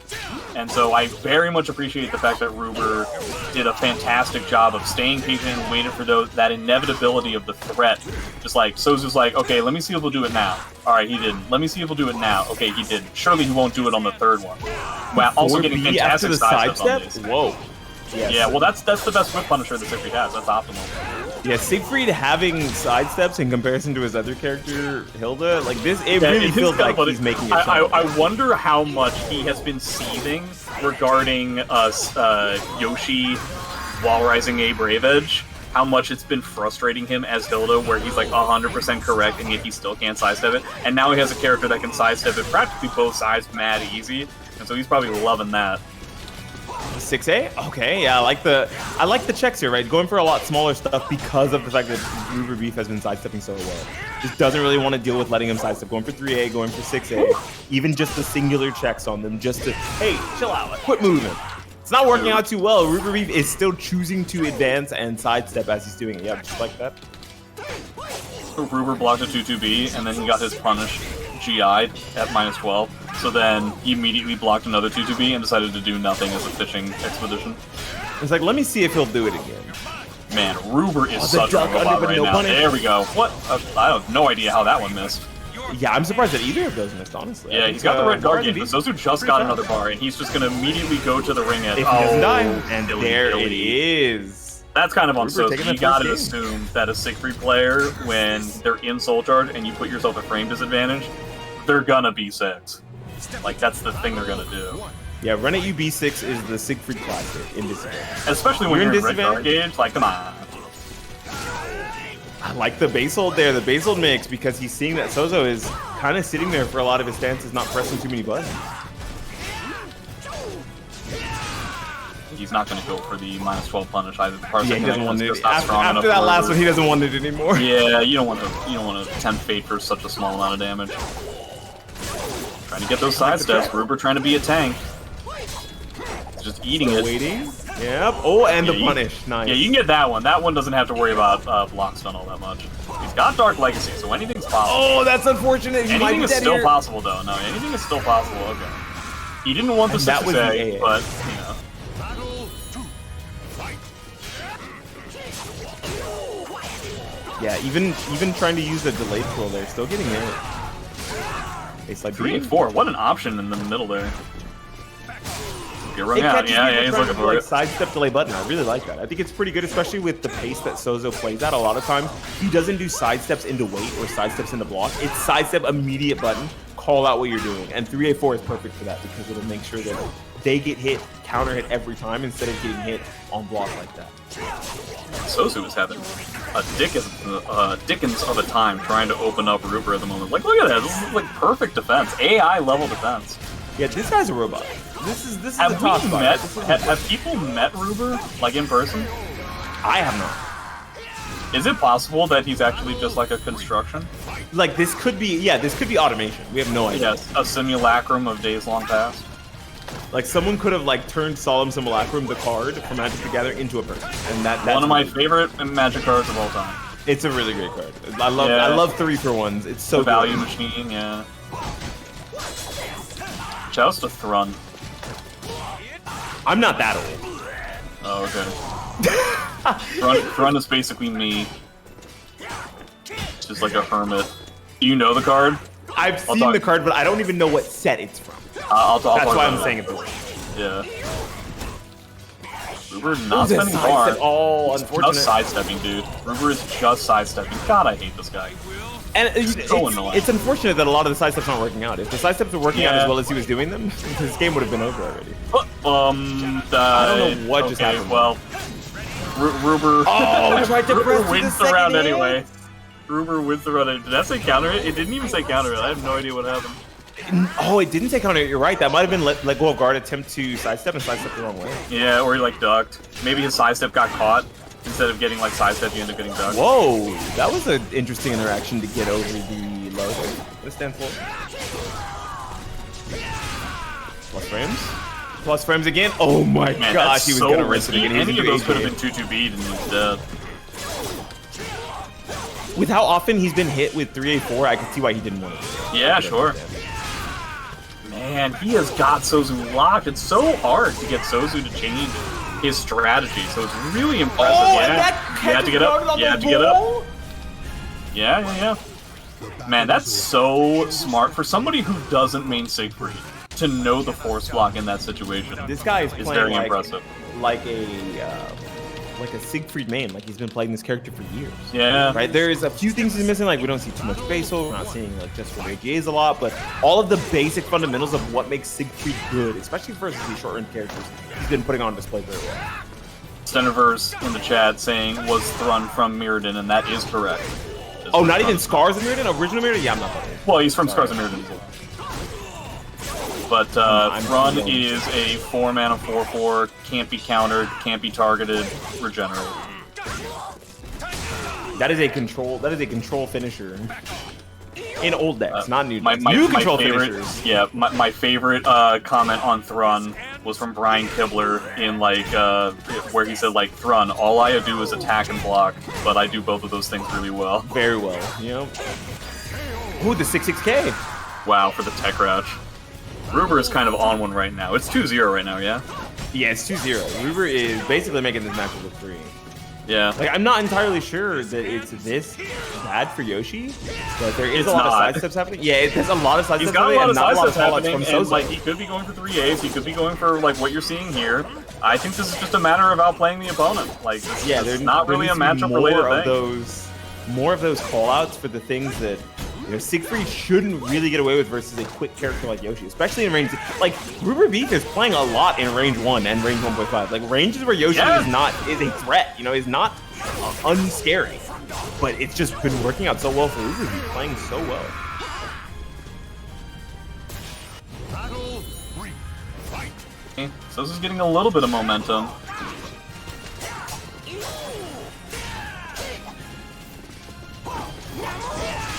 It just really seems like Ruber is just doing the quintessential thing that Ruber does, where he coaxes his opponent into being the one that's proactive so that he can be reactive. Yeah, setting the tempo by making your opponent want to be aggressive, right? Like instead of you're dancing with the opponent or making the opponent dance instead of dancing with you. Like he's like, I will make you dance, monkey. No. He could potentially be going for more grabs, maybe? Trying to think of like what Souzou could add to his pressure. 3K maybe? 3K, more grabs, maybe even potentially more 6/6As. We haven't seen too many 6/6As. And it's only -12, right? That is one of those moves that, Siegfried gets a tiny punish on a little baby. Yeah, you're not really worried about base holding it with Ruber, right? Like Ruber doesn't really seem to be a Siegfried who using goes it for too that much, type of thing.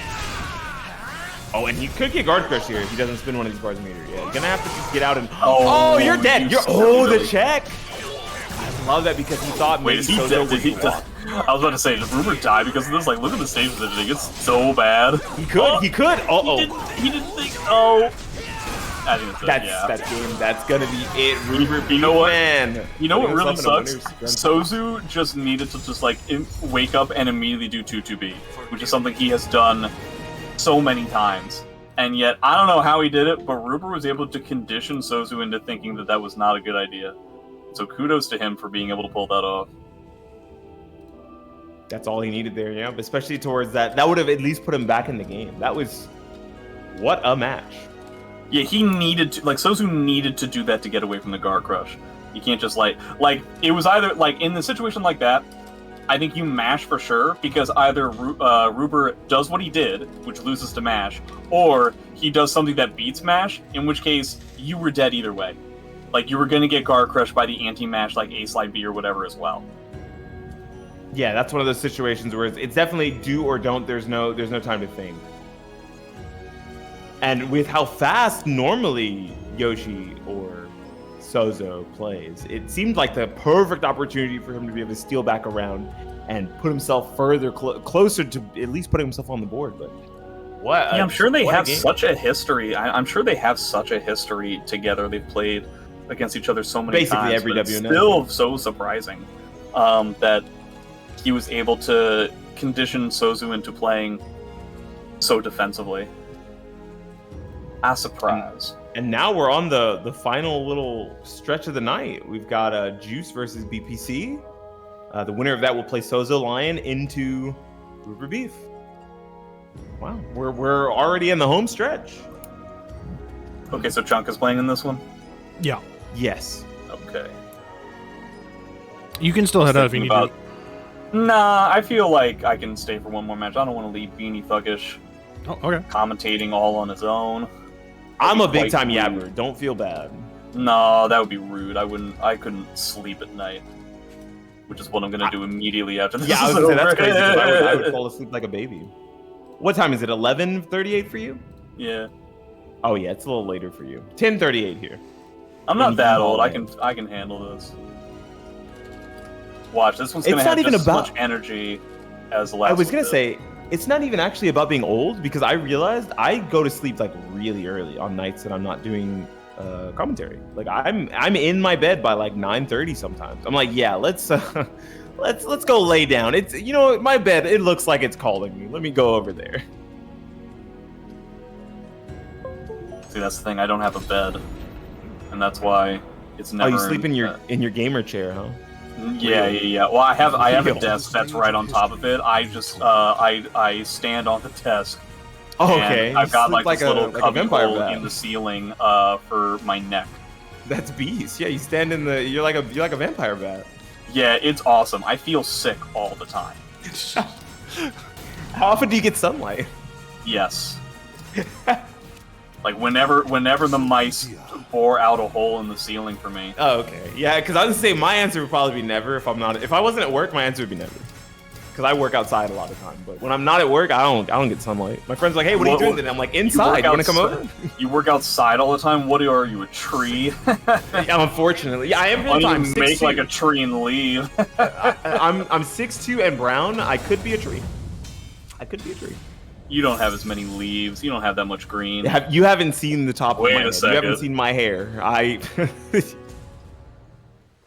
Alright, Siegfried versus Sophie. Probably a pretty bad stage. Actually, no, both these This is a characters good are stage for amazing with Sophie. wall combos. But I remember when this matchup used to be abysmal for Siegfried. I doubt it's as bad as it used to be. But 6-6A is a pretty free kind of way for Sophie to get in and do a bunch of stuff.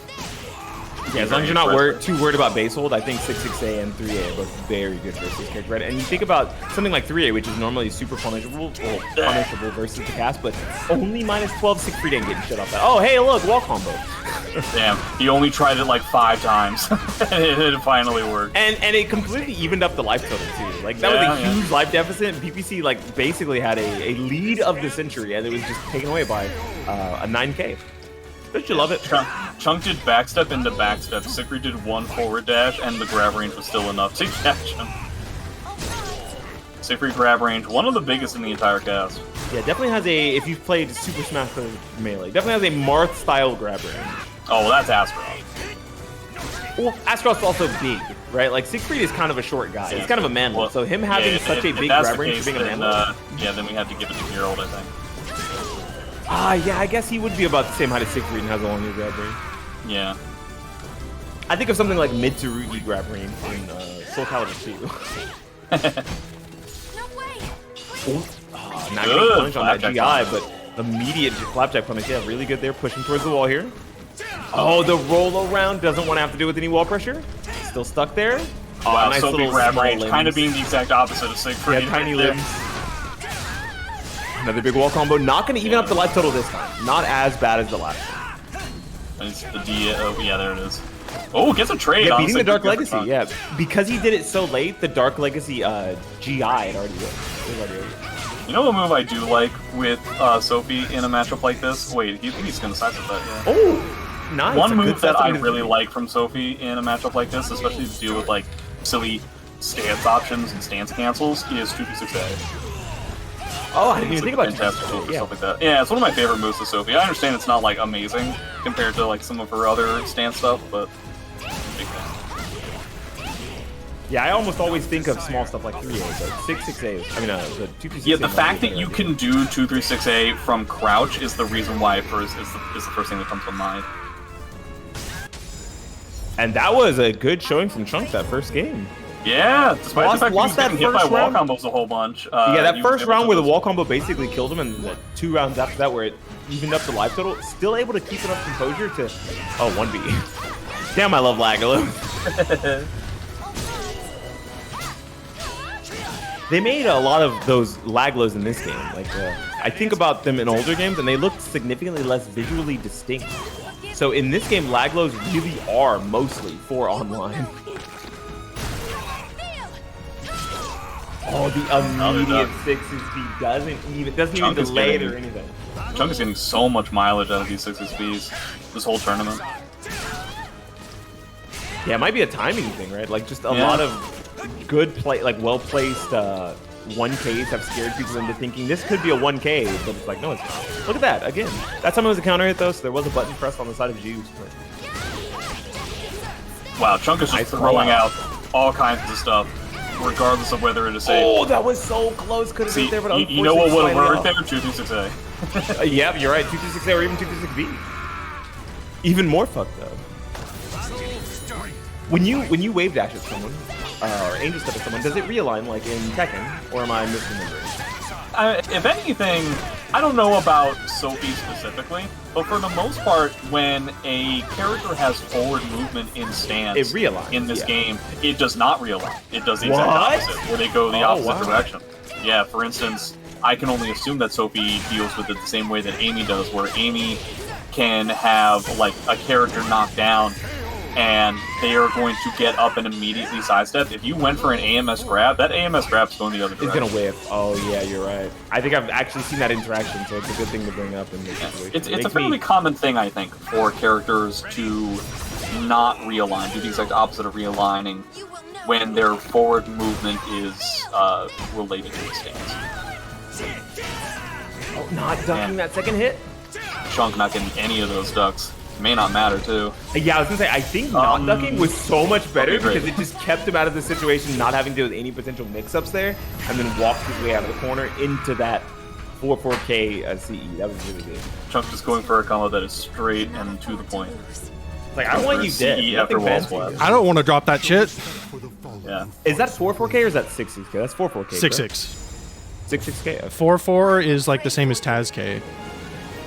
It's like the horror, the spin, well, mid. No, yeah, the mid spin.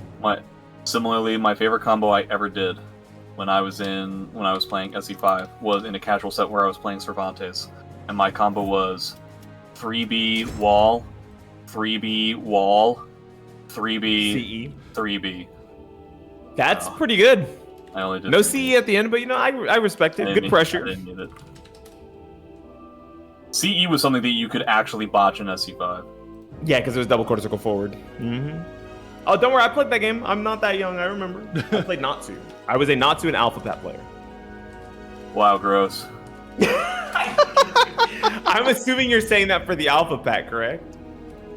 Yeah, you said another character too that warrants that kind of reaction. What? What's wrong with Natsu? She was just super cheap, but like relatively Yeah. fair. She wasn't that No. bad.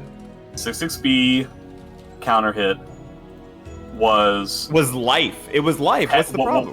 was a tech crouch that, with no exaggeration, did like half life and Yeah, it was life. virtually safe. It was so good. You don't just like jamming safe moves at people, and then when they press a button into it, you get to call them an idiot and kill them. I love that. That's my favorite feeling. Unblockable bombs. silly. You can react to those thing. unless I'm doing it as a setup. Hold on. Wait, why do I keep drinking water? I haven't gone to the bathroom in like an hour. Jeez. Uh-oh. One of the last tournaments I went to was a few years ago at an NEC where I played SoulCalibur 5 again, and you know, it was one of my favorite tournaments that I've been to in a long time because it just reminded me of like yesteryear and stuff. And I'm playing against Drew, you know, Superfly Drew. Yeah.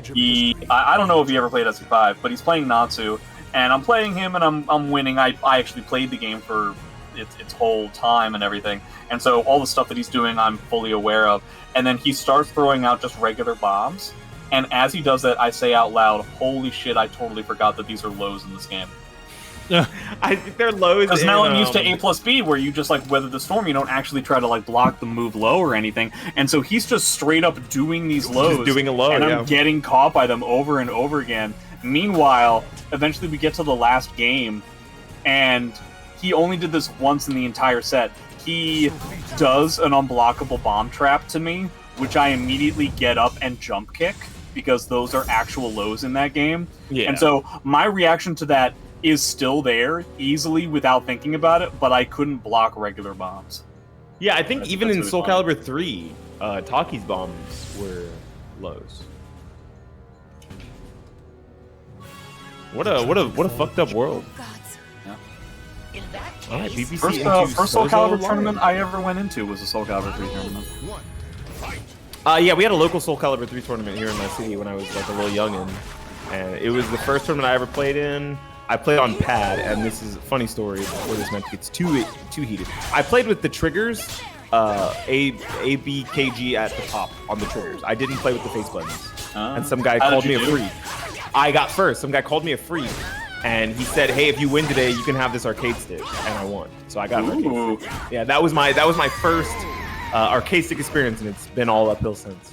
I also won the first SoulCalibur 3 tournament I went into, and it was at like a random anime convention, and my grand prize was a DVD copy of an anime whose name I don't remember, but the DVD copy specifically noted that the anime was had a world record for the most upskirts shown in an anime. That's beast. Can you find it? Can you find it? No, I Damn gave it to my friend as a housewarming gift. Because he was there with me when we played in those tournaments. That's and then, beast. like 15 years later, he moves out and he's like getting a place of his own. And I was like, dude, guess what? I found this. Do you remember this? Do you remember the fact that we won this? Oh, nice stab on the 1K. Oh my gosh. It could take advantage here.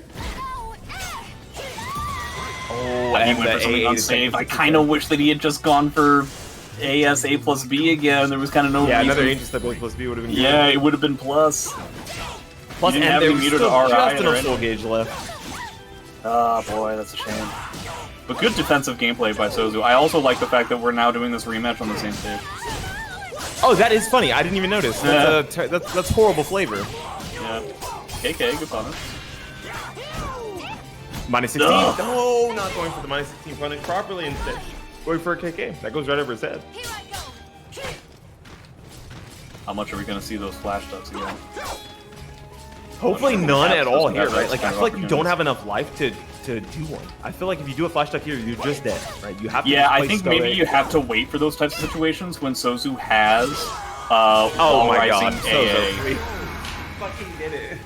When he has While Rising A Brave Edge available to him, he's obviously going to have a bigger propensity to duck, which gets a significantly bigger reward. Did he do walk up crouch block? That was an interesting choice. That was a choice. Oh, it's lethal hit time. Like that he immediately did, like the second he had meter, he immediately did While Rising A Brave Edge. Meanwhile, Chunk This is a totally lot of comfortable minutes. losing an entire round and not spending bar. Yeah, at least he spent it now, right? Unfortunately, No, like this there is was like the worst time to use it because now you're just in this place. hold on.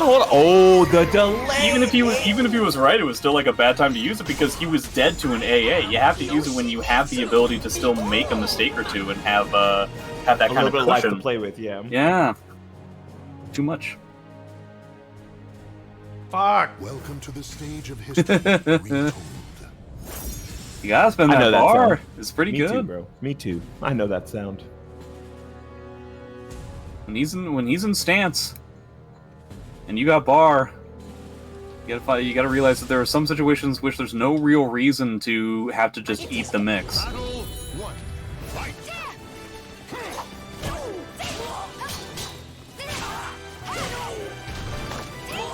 Be a much good better stage for Sophie. Obviously, still pretty good for Yoshi as well. Yeah, same thing I'll say earlier though. The meter race when you get a wall combo is in Sophie's favor, which is pretty good. Yeah, the problem is that everywhere like else this. it's like this, where Sozu's the one. Sozu is doing like AA Brave Edge every time he gets hit by a small poke, and Sophie's at the wall. I wonder if that's something that Chunk can potentially take advantage of. Oh, the 2-8 check, and then immediately trying to use a jump attack, not wanting to deal with the low and getting caught by. Yeah, I like the wall rising A. Sozu's jump kick would have caught me.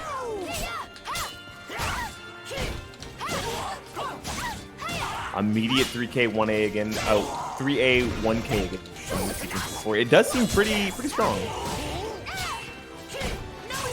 Good block. Wow, that was like a preemptive block. He knew exactly. Yeah, what was already gonna happen. crouching. I like the delay there, not going for anything too fancy, just trying to keep BBC guessing on these mid-low mix-ups. Oh, you guys had had a wall. Oh, what? No wall? How unfair. No, he could have killed. Oh, thank God. She does not have I'm pretty those. sure he could have killed with the 1K into 1K. I like the 6A there to attempt a check on an early button, but Zozo actually playing really safe there, backing away around start. Zozo's doing the same flash dodge he was doing before. Perhaps he learned his lesson. Unfortunately, he might go back because walls. if you think about how how narrowly close this game is, well, the answer is currently it's not, right? Like more meter on the side of BBC and 2 rounds up. I think he might try to go back to his old ways and maybe see if that makes something work.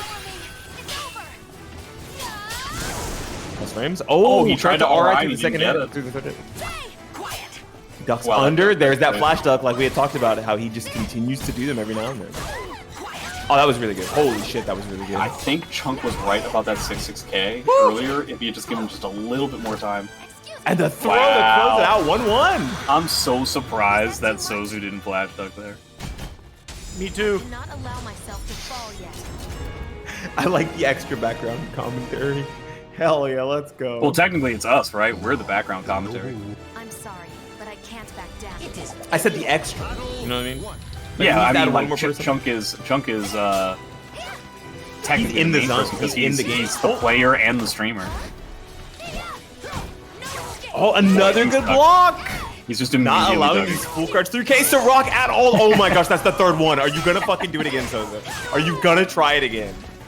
How disincentivized would you be right now after getting hit by Chunk also got the tech crouch. He also got the tech crouch on Sozu's immediate AA when Chunk was at the wall. I think it's going to be another big deal, is that Sozu will not necessarily be able to rely on AA when Chunk is at the wall to solve all of his problems. Oh, no punish on the there we go. Kirby. I was saying, how disincentivized would you feel after 3 hell sweeps get blocked in the same round? Are you still doing this? Doing them in general, sure. It's just that you have to actually change up the time. Because it would seem now that Chunk is kind of preemptively ducking. Yeah, he's just holding ducking after block or hit for the sake of doing so. Because it nets him such a high kind of thing. Purple Amy / white Amy does the same thing. Where if you just have such a good wall rising punish, of course you're going to do something like that. You have to just change up the time. Ducks, yeah, see, there it goes again, ducking immediately, and that time using a mid instead of going for the immediate low. Because he's still getting a lot of hay out of these mix-ups here. One more mix. Oh, the Stone Fist! I never see that move anymore! That's a move. It's not as good as, it's SoulCalibur 2 iteration, which is absolutely completely fucking busted, but it's a pretty good move. Nice sidestep, not getting the proper Did he want that string specifically? Yeah, I have a tough time believing he wanted that I don't think that was the right punish, but it was a pretty good amount of it. It was a good punish, It wasn't a terrible amount of thing. Still has 2 bars of meter. Do you think Sozu's going to go for it again? I feel like no. I feel like he's going to... Well, maybe now. But I feel like before he was just going to be worried about wall pressure and stuff. Now that that's not the case, 2-2A is a bigger thing. Uh-oh. Man, that could have been so much worse. Oh, but spins the bar. Good stuff from Chunk Yeah. there. Knowing that the bar had to be spent, you cannot sit on that meter anymore, right? Especially now that Souzo is also going to Soul Charge. I kind of wish Chunk one wasn't mix-up. going to like unsafe the 40 low? mids when he has Ooh. safe 40 mids. Oh, that could have been. Okay, here we go. So just Doesn't have a trying to bar to match play it out. with He's here. going to try to go for an AA. It was a Oh, good that rip is punish. so unfortunate, Good right? rip I think punish. the bigger deal is you could tell it was the right move to use, but the wrong move. Just using a Hori mid to try to get in, create some offense, but just slightly too far away. And I believe if that had hit, he probably would have also gained enough meter to have a Soul Charge to retaliate with. Yeah, potentially. Now, the noble wolves. Oh, we're running it back on this stage. Okay, okay. Yeah, I think that makes sense. This 60 yeah. It's still academically a strong stage, so. Like if there's a stage that's bad for Sophie, it's not this.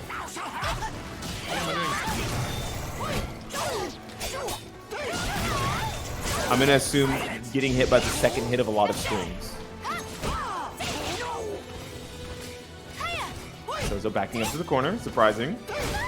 He's taking away some stage positioning there, but takes it back. Going for Pogo. Yep, Med B. Oh, again, another punish. That flash duck is going to be the death of him. Got a bar, though. So he could potentially make this big comeback. Oh, no good. Yeah, didn't even need to spin the bar. That's actually pretty good for him. Yeah. Potentially even had like the guard crush available to him later on. Oh, tried to I'm jump. really surprised that full crouch with 1K worked out. Yeah, I thought he was going over it with the sword stance. But fortunately for BPC, at least gets to hit there, keeping it kind of competitive, but now on the wall here, it's going to be... they both got shit out of wall combos. They have to chunk it. So I guess Yeah, but like fine. it was a good enough combo for Sozu in the first place. Sozu was really just doing a lot of AA zoning, AA Brave Edge, AA timings. This feels like SoulCalibur 5 Yoshimitsu very much. Yeah. Only he actually there looks goes hurt something. when he hits.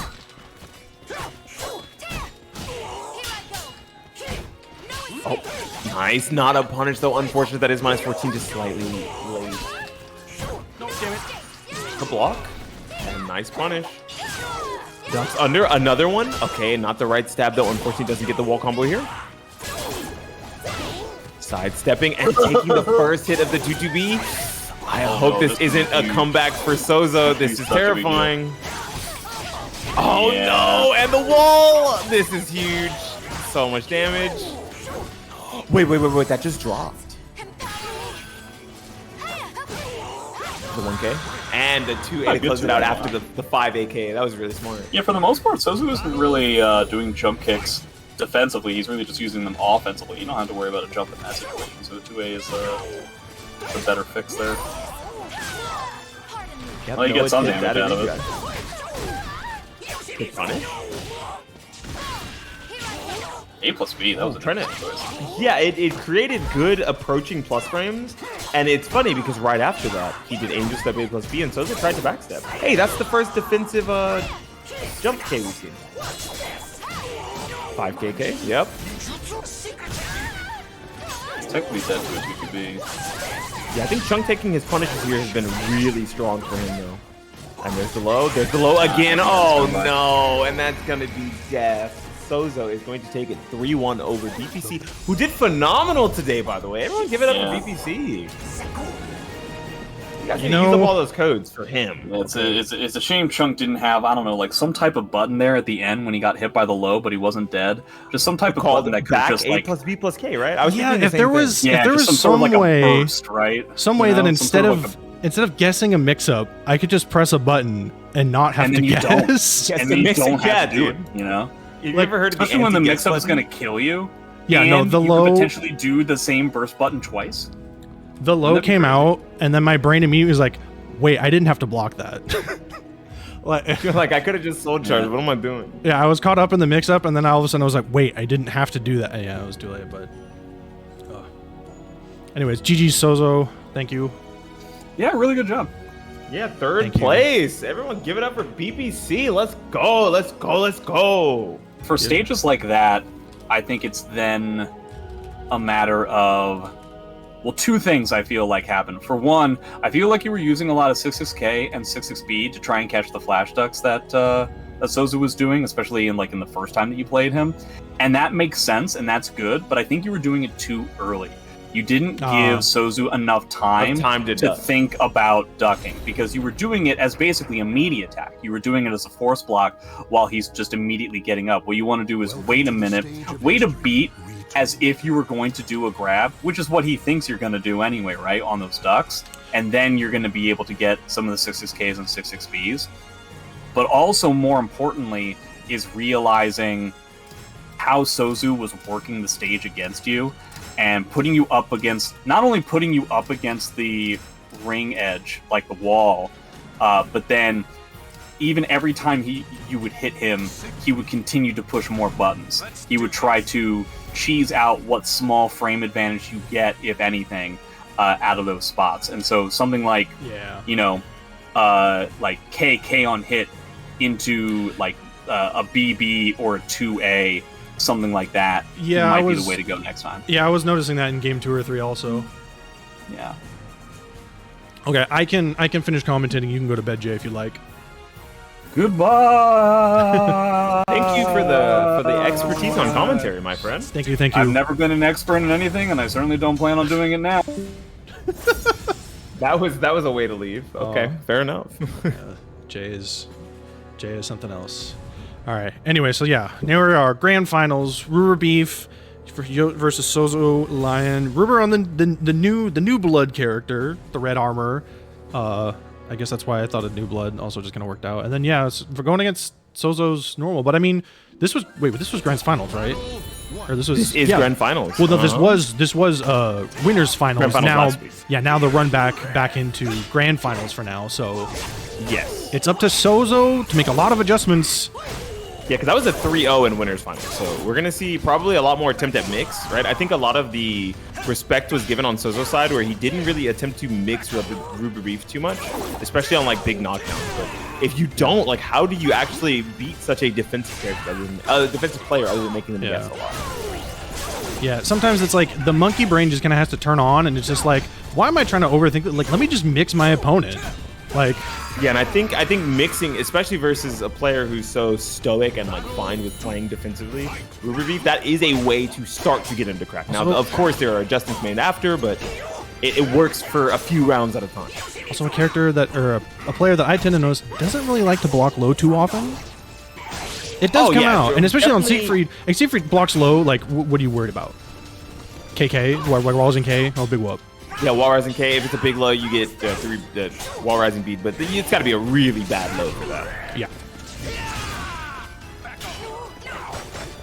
I like the pressure. Yeah, just trying his best to get back in with that 4 AAA sequence, and now taking some space back to 5K to get a little bit of frames here, but not enough to stop Souzou from wanting to continue this mix. Like I said, a lot of this just. Good Doug. A lot of this is just going to come down to forcing situations where RuberBeef has to play at Souzou's pace. Because during the winners finals, we saw a lot of RuberBeef forcing Souzou into situations where he was being danced around. Just that is a fantastic sidestep into CE punish on the whiff BBB. Yeah, SouzouLion saw that meter and was like, oh, I can get a lethal hit, and then gets killed. 5K again, yep. And this time going in for the dash up throw. I like that. Kind of testing Souzou's gangster right there. Oh, just has enough time to get the wall rising beat to evade that. Jeez. That was really good, especially because he got the follow-up off as well, right? One more mix and going for the immediate 3K. I like it. Battle 4. Fight. Command roll again. Another 5K. Yeah, trying to control movement, but yeah, so far RuberBeef not really falling for those mixes too much. It's funny that RuberBeef was stepping so often, but in Dragonfly, he really seems to respect the A option more than he respects a lot of the other good A moves that Souzou has. Yeah. Not stepping too often. I think he knows he has to be careful on this. Oh, okay, he's going to soul charge. It's not going to splat. No, he's not in Super Dragonfly. Yeah. Oh, the 2-1-4-8. Ooh, okay. And that is going to be the kill, the 1K. Souzou taking that first game. Yeah, so there we go. So yeah, Souzou being a little bit more proactive, and so again, kind of like overloading your opponent's mental stack with all the options they have to deal with. Like, RuberBeef is good, and he can respond to a lot of it and gets good damage, and just immediately Sozo comes with the AB. Yeah, B-Slide A was really smart there. Yeah. Knowing that there's just a lot of buttons that from those ranges, Siegfried is able to press that you can't really contest unless you do something extremely fast. It's Block gets a 3-8. and minus 14 is not really the worst situation to be in versus Siegfried. So, like, if you end up getting a block, it's like, okay, I'm minus 14. Sure, he gets like a 3K or something. Probably not even that. Yeah, it's 16 and up is then all of a sudden he gets the big lethal hits and damage. Okay. So the A again. Yeah, And it just... Oh, the Twitch dog! I actually really love that he's only using A here. Because it means that RuberBeef has to continue to respect it, and then when it matters most, he's going to be able to use something like B for extra plus frames, or K to close out it. That was a good guess from SouzouLion. He ducked it and got the round for it. He's coming in, gets the throw range with the tippy hands, tries to tech out of the 3BB, doesn't. Oh, the retreating off of the sword. I forget the stance name. The plus Base frames, hold. yeah, but it immediately takes them. Oh no, tries to do something big and slow. Sozo is moving pretty fast here for this first set. Yeah, Sozo is, again, definitely using the fact Siegfried's a slow character, so you can kind of mash a lot in his face, especially as an I-10 character. Yeah, especially his I-10 is specifically horizontal, not vertical, right? So it also just happens to stop quick steps, which is what a lot of RuberBeef's been doing. 3-4, yep. Immediate A-slide B after. Oh, I love the immediate just run up and block. He's like, yeah, I'm taking this space back, bro. Little bro, I don't want to get zoned right now. But Oh, doesn't get the relaunch. I think it was a little bit too far away, or he was late. I think it was too close to the watch. So he got splat at an awkward angle. Oh, the force block and the B-slide A. Battle 4. Fight. See you all evil. Hey, Nova Mage. Yeah, I'm looking forward to seeing you there too, man. He's gonna go for another one. No, a 1K instead. Something less committal, which I think is a good idea. Right, still get a mix there, but just less committal. I like the sidestep out. Actually gets it this time, unlike the first time he tried it. Oh, the fuzzy duck blocks the That mid. is going to... I love that there because it's also going to beat the Dragonfly stance too. You get a full combo instead of just being one of the people with the small poke into an air control mid. Alright, he goes into Soul Charge, doesn't want to deal with any more mix, and now that Sozo's meter is up, he can just sort of run the train. You just don't want to get A-slide B here. Oop. That's like the main thing. And now it's over. You're all good. Now you don't have to worry about anything. You can go back to being under pressure with that AA for free against a lot of these transitions just like that. 1K. With 3K to check him out of the air. I like it. 3K again. Yeah, not... He's got the Dark Legacy. He hasn't really taken advantage. He's just trying to get better positioning. Yeah, I mean, he had the Dark Legacy. He had a lot of opportunities. Like anytime Yoshimitsu wanted to like try and disrespect frames, just hit the bubble and blow his ass up. But that's why I was so surprised that he still went for that 6A plus B, because you have to worry about a potential bubble there from RuberBeef. But he was like, I'm just gonna stagger pressure, and if you do it, you do it. If you don't, you don't. Right? I'm up 2 rounds. I could win this game here, or I could play passive and throw it away. And I think that's how he lost that first set. Right? A lot of times he was so respectful of what RuberBeef could be doing, but wasn't doing.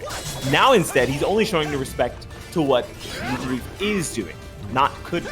I like that. That's a lot better.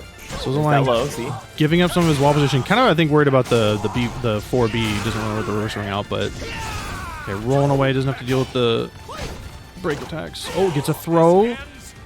Not dead, but very close. Yep, it's gonna be a 1. Oh, I was gonna say it's gonna be a 1-1K. I was right, but it didn't kill.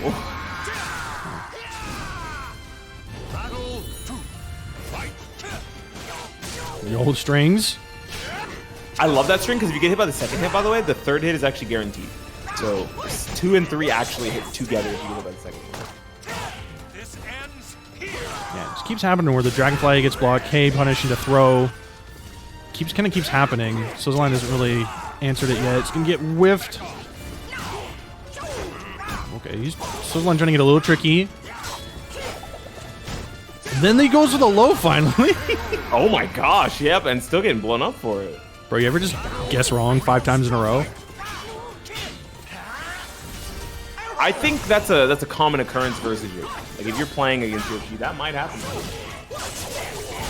Just like that. Finally actually holding one of the mids. Oh, that was fucking nasty. Excuse me, that's death. Yeah. That's exactly what he needed, right? I think here you just want to Do this as soon as you reset the. You want to get this bracket reset as fast as possible. Not give him any more opportunities to adjust the way you're playing. Because he's playing really fast, and there's definitely a lot of things that RuberBeef could start to adjust to. But take these first 3 games first before you let that out. Combo trying to go for a reset. Oh, the double Ages. Holy shit.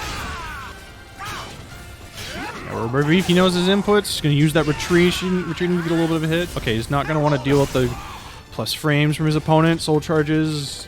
Yeah, this is scary though, because if you get hit, if you guess wrong on something like a BGB, you're going to take a giant chunk of damage. But instead, just running up AA, I love that. Oh shit, this could be death. You got to hold a 3B here. What? So he's got Dark Legacy again. He's going to eat a low instead. Trying to go for some weird, but he's just going to eat the low again. And another delay low. He's still trying, and knowing that technically that last hit of the string does not work. You cannot hit someone with the last hit of that if they check out. And it actually just leaves you in disadvantage when you go for it.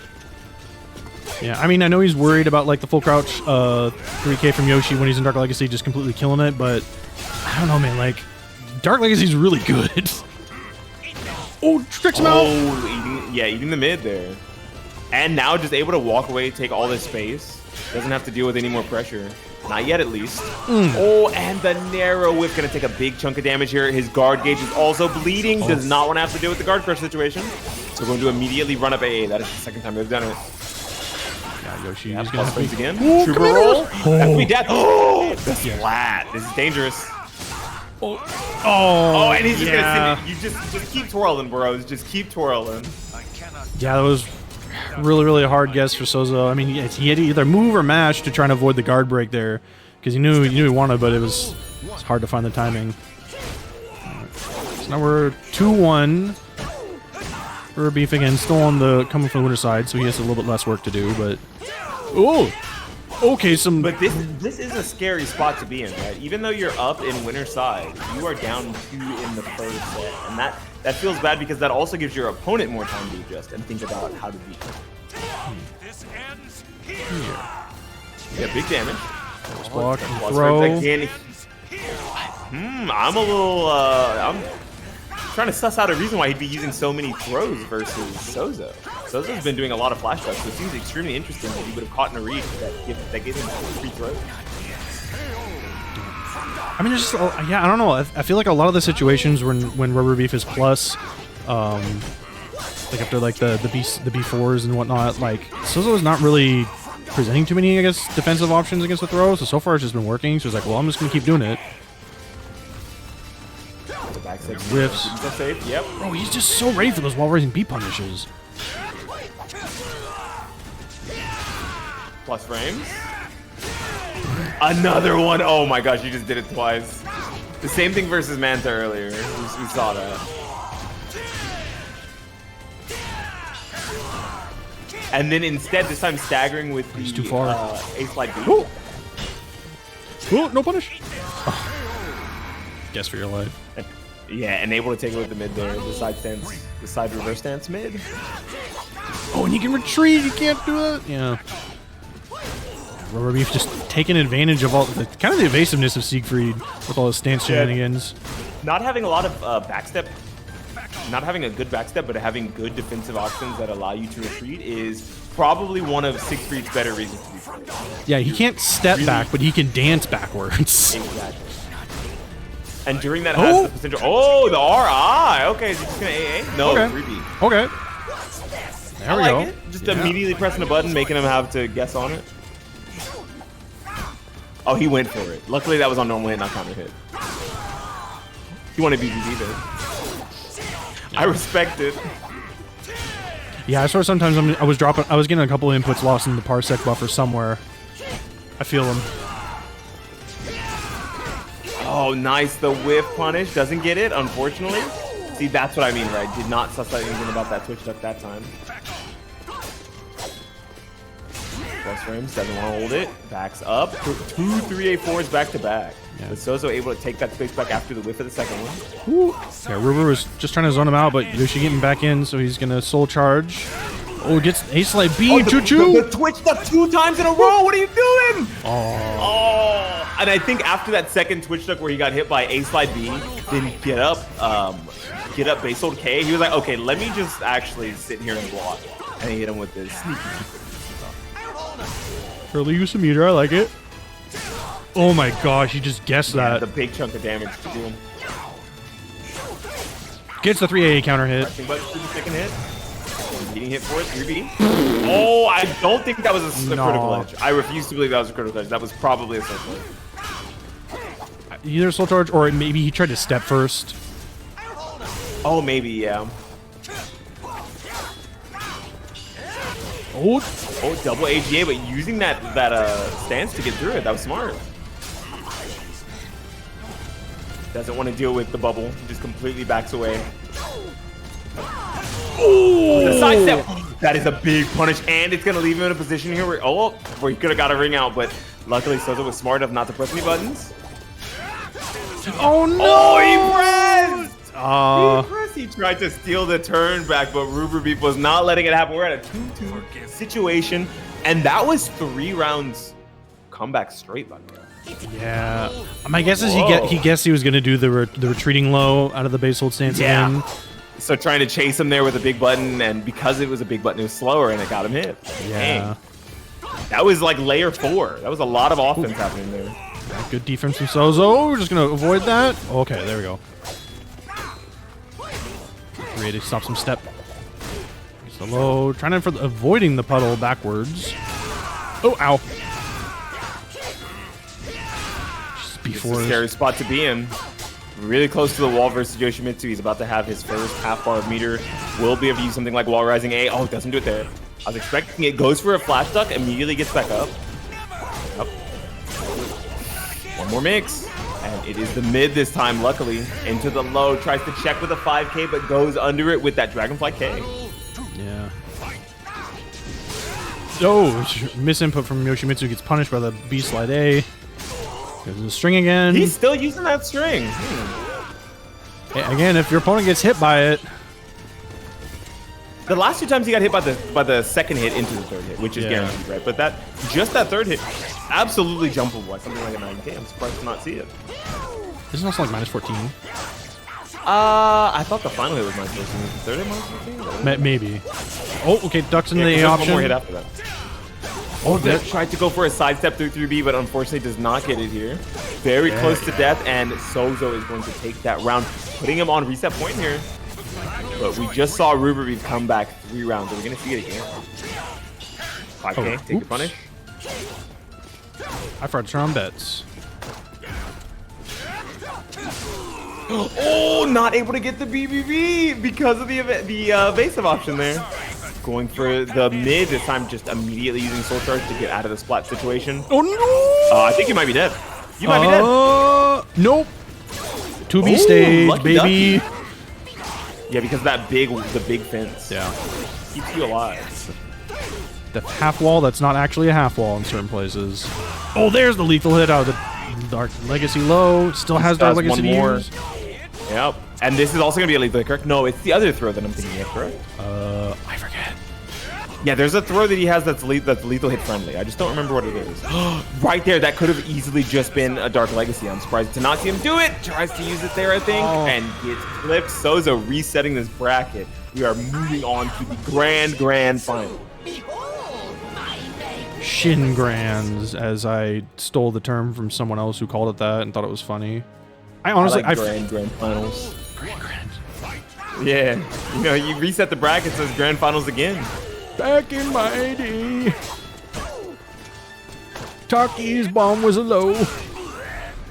I remember that too, okay? And I'm only 29. I so learned. Like, I don't know if that's back in my day. I learned that one of the Soul Charge FGC when I was playing 3. I was just like, I was standing there and all of a sudden I got hit and I was like, wait, that's a real low in this game? Yeah. I was like, fuck. Sure was. They really wanted Taki to be good back then. Taki was good in 2 and 3.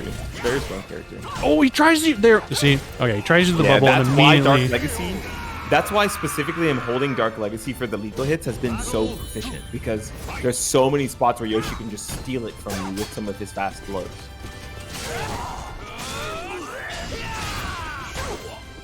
HX stops the stance nonsense. REs through the Dragonflight. Oh, there we go. Nice. Rising punish. Oh, plus frames? Yeah. Yeah, plus frames. And he's really, like I noticed, RuberBeef also really likes to try and lay on the guard damage where he can. Nice wall rising K. Oh, calling out the step with the 9K. That pushes more towards the wall here. Good spot for Souzo. But unfortunately now instead push towards the wall himself because of that sidestep A slide B. Yeah, that's punish. Just checking instead of trying to go for the punish on it. Yo, mix up. Custom combos? Making shit up. We make shit up out here. I'm making shit up right now as I speak. And I mean by talking, not the other thing. Oh, blocks the block. That was sick. Low mix up again. Again, another sweep. It's going in. Oh, sidesteps the mid option. Love that. That was really good. Great sidestep. Able to control the space there and immediately takes advantage back. But now, Souzo kind of running it down. Yep. Immediately. And using that, what is that, 4-4B or 1-1B? 4, I think 4B? I don't remember. Ooh, no, 4B's a little poke. It's the little face poke. Oh, okay. Maybe it is 4-4B, because that's the one you hold for the lethal, right? Yes. Yeah. I believe. It looks similar to it, so it's either 1-1B or 4-4B. So yeah, SouzouLion using a lot more lows, I feel like now, and they're working out for him a lot. Ooh, ducks the throw. Nasty. Oh, God, Yoshi soul charge.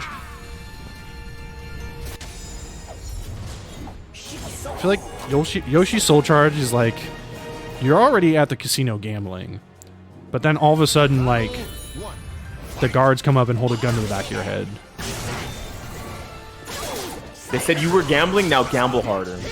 It's like, you're not gambling enough. You don't get to go home yet. I don't know. You guys hear the house always wins. You have $5,000 left? No, stay. Unless you're playing New Vegas. In which case, so far, I've never gone that ending, but... Nope. That's the good ending. No, I always do either NCR or myself. Oh, okay. Ooh, okay, 4KB. Oh, yep. Ooh, sidestep. Big lethal hit. I don't know if it's going to be enough, though. Yeah, not enough just yet. I love that he just woke up with that. He didn't give a fuck. He was like, I'm going to try it, man. Yeah, If woke it up works, and then I'm happy. check in with the 3K after he's got the plus frames. Block with a low, but the wrong punish. Actually, wait, no. Isn't Walrus me the right punish? Wall Rising B is the right punish there, I believe. Oh, he's just late. Unfortunate. There's the throw. Force block. These guys are duking it out. It is very close. Right, every round tells its own story, but it doesn't really feel like either player has too much advantage on one another. Yeah, there it goes again. Good block punish. So much guard damage. Oh no! Again, using the retreating low there, and Souzo falling for it again and again. Yeah, he keeps trying to, like, I think premeditate a lot of the actions when it's... I mean, it may be hard to do on Parsec as part of it, but, like, it's like, it's really more of a stance you gotta react to. Oh, that was not what he wanted. The statue guarding from both of them, just kind of feeling each other out there. Yeah, the immediate soul charge. Doesn't want to have to deal with anything here. Takes his plus frames and mix. What's the next mix up? Tries to go for the low, slightly too far away. Smart stuff from RuberBeef, not wanting to deal with it at all. Immediately soul charging out. Okay, SouzouLion. And he thought he was going to hit that. Plus frames.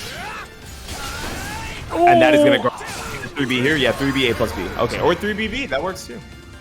I was like, his guard was already yellow. Like, could he get a break? And I was like, of course, yeah, that's a free break. Siegfried. Like, what do you? Like, you either get broken there or you mash. You either step and eat his AGA, or you just hold your guard and die. Yeah, those are like your two options are die or die gracefully. So I think he chose die.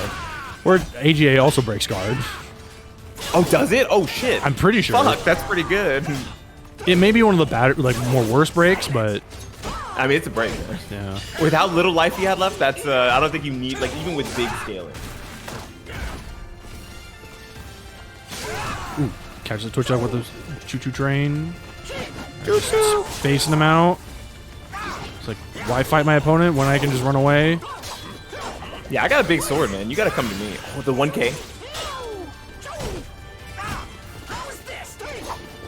Love the small pokes here from both of them, but unfortunately committing just a little too hard with SouzouLion, and RuberBeef was able to close it out. Oh, nice. Finally blocking it. Run up, low block to immediately deal with it. Like, okay, look, you've done this a good few times, man. I don't want to deal with it anymore. Still has a half bar meter to work with here, too, which means he can get another one of those wall standing A's. Gonna have to watch out for that. Yeah, using a lot of mids does not want to deal with something like a wall standing A. Nice duck, but not getting the punish that I was looking for.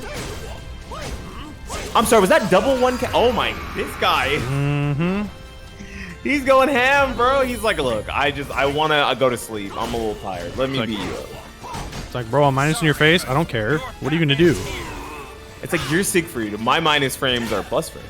It's like, you're slow and I have an I-10. Get over it. Yeah. Oh, the walk-up block. Yeah, 2 of them in a row. Back to back. I like the stagger pressure, but unfortunately checking out with that wall standing B. No counter, so it doesn't get Right that to AGA.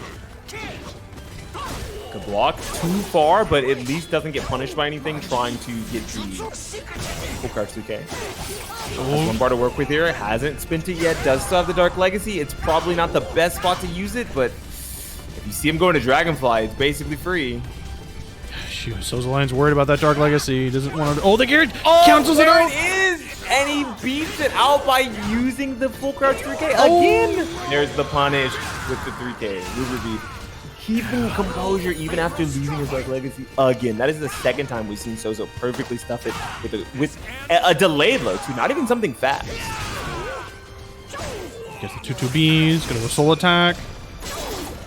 Oh, one of the better mix-up, so went back down to the ground first instead. So does 2 bars of meter here. I'm not sure if he wants to spin one. I think spinning one here might be a good idea. Tries to step out, but unfortunately missed. Tried to sidestep into button, unfortunately missed. 2 missed defensive option attempts. So now we just see what RuberBeef is going to do. I think he's just going to try to guard crush into BH.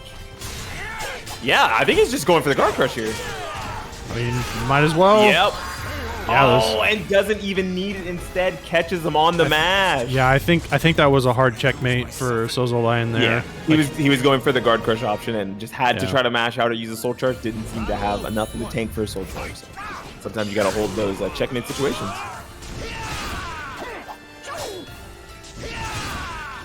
For Siegfried being as slow as he is, these games are extremely fast. I mean, Yoshimitsu's fast and does a lot of damage. Siegfried does a lot of damage.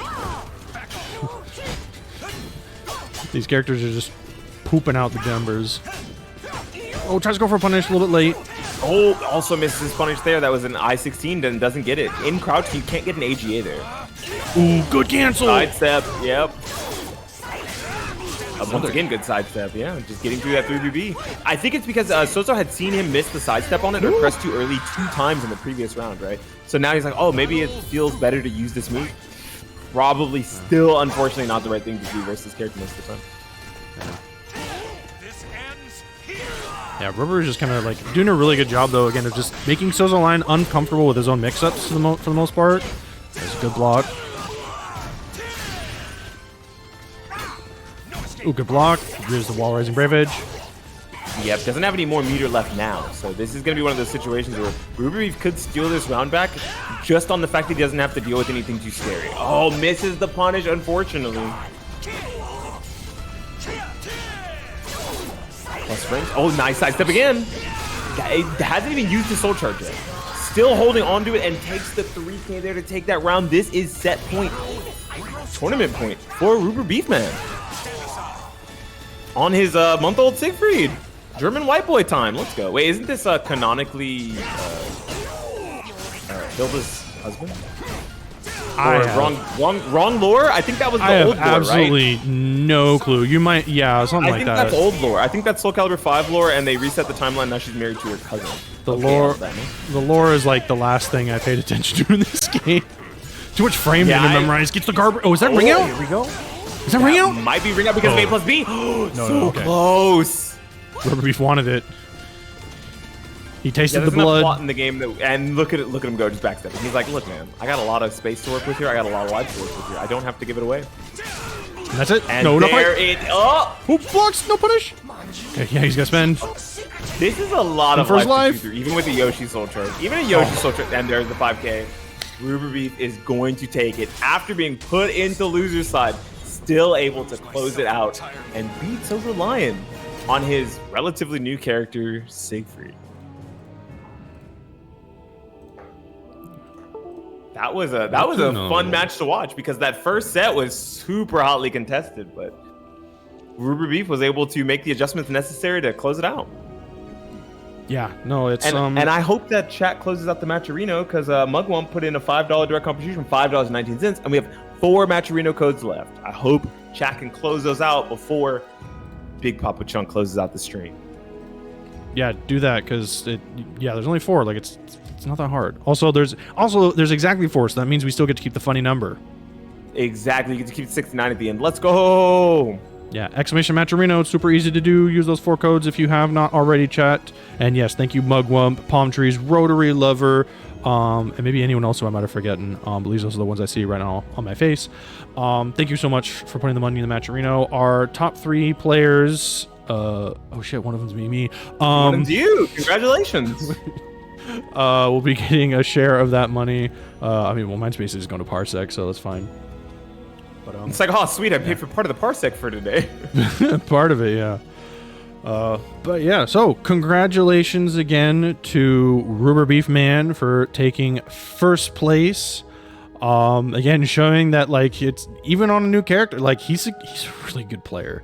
If you have the fundamentals of SoulCalibur in your brain and in your heart, you can choose any character on the roster you want. Yeah, it's the character. That's one of the greatest things I love about SoulCalibur. The character does not matter. You can win literally with any character on the character select screen. It just depends on what works best and easiest for you or what you want to try with. Yeah, and then RuberBeef is just really good at trying. But SouzouLion, this guy's a gamer. Yeah, RuberBeef's a gamer. SouzouLion also putting up a good fight in second place, and then some asshole in third place. Yeah, a Bigpapachunk. Everyone give it up, dude. Whoa, third place TO. Let's go. You love to see it. So if you don't want that happening, more people need to show up because more people need to show up and beat his ass. I can't enter the bracket if there's too many people in there because I have to keep things running. But anyway. And that will be the end of the night for me. I need to go take a shower. I'm feeling extra sweaty after watching those matches. Yeah, thanks. Go for it. I'm just going to shout out some upcoming tournaments and then send it off. All right. You have a good night. Thank you for having me. Thank you very much, Beanie. All right. So we've got upcoming tournaments. Actually, I'll go back. Evo is coming up again, August 1st through 3rd in Las Vegas. I believe today was actually, so I think registration is closed as of now. So I believe today was like the last day, or yesterday, I can't remember. The last day to register to compete in any of the events. That being said, you can still buy spectator passes. So any of the games you see on the screen right now, you can no longer register to compete in. But any of the community-run side tournaments, you can compete in with a spectator pass. So if you're interested in playing at those, you can still go to Evo, hang out, and still be able to play games. Also, you can just go to Evo, and you can just play casual with whoever you want. Like, you don't have to compete. You can just go support, be there. It's a fun time. It's expensive, but it is a fun time. So August 1st through 3rd. There's another SoulCalibur is going to be there. There's another slide once I get to talk about there.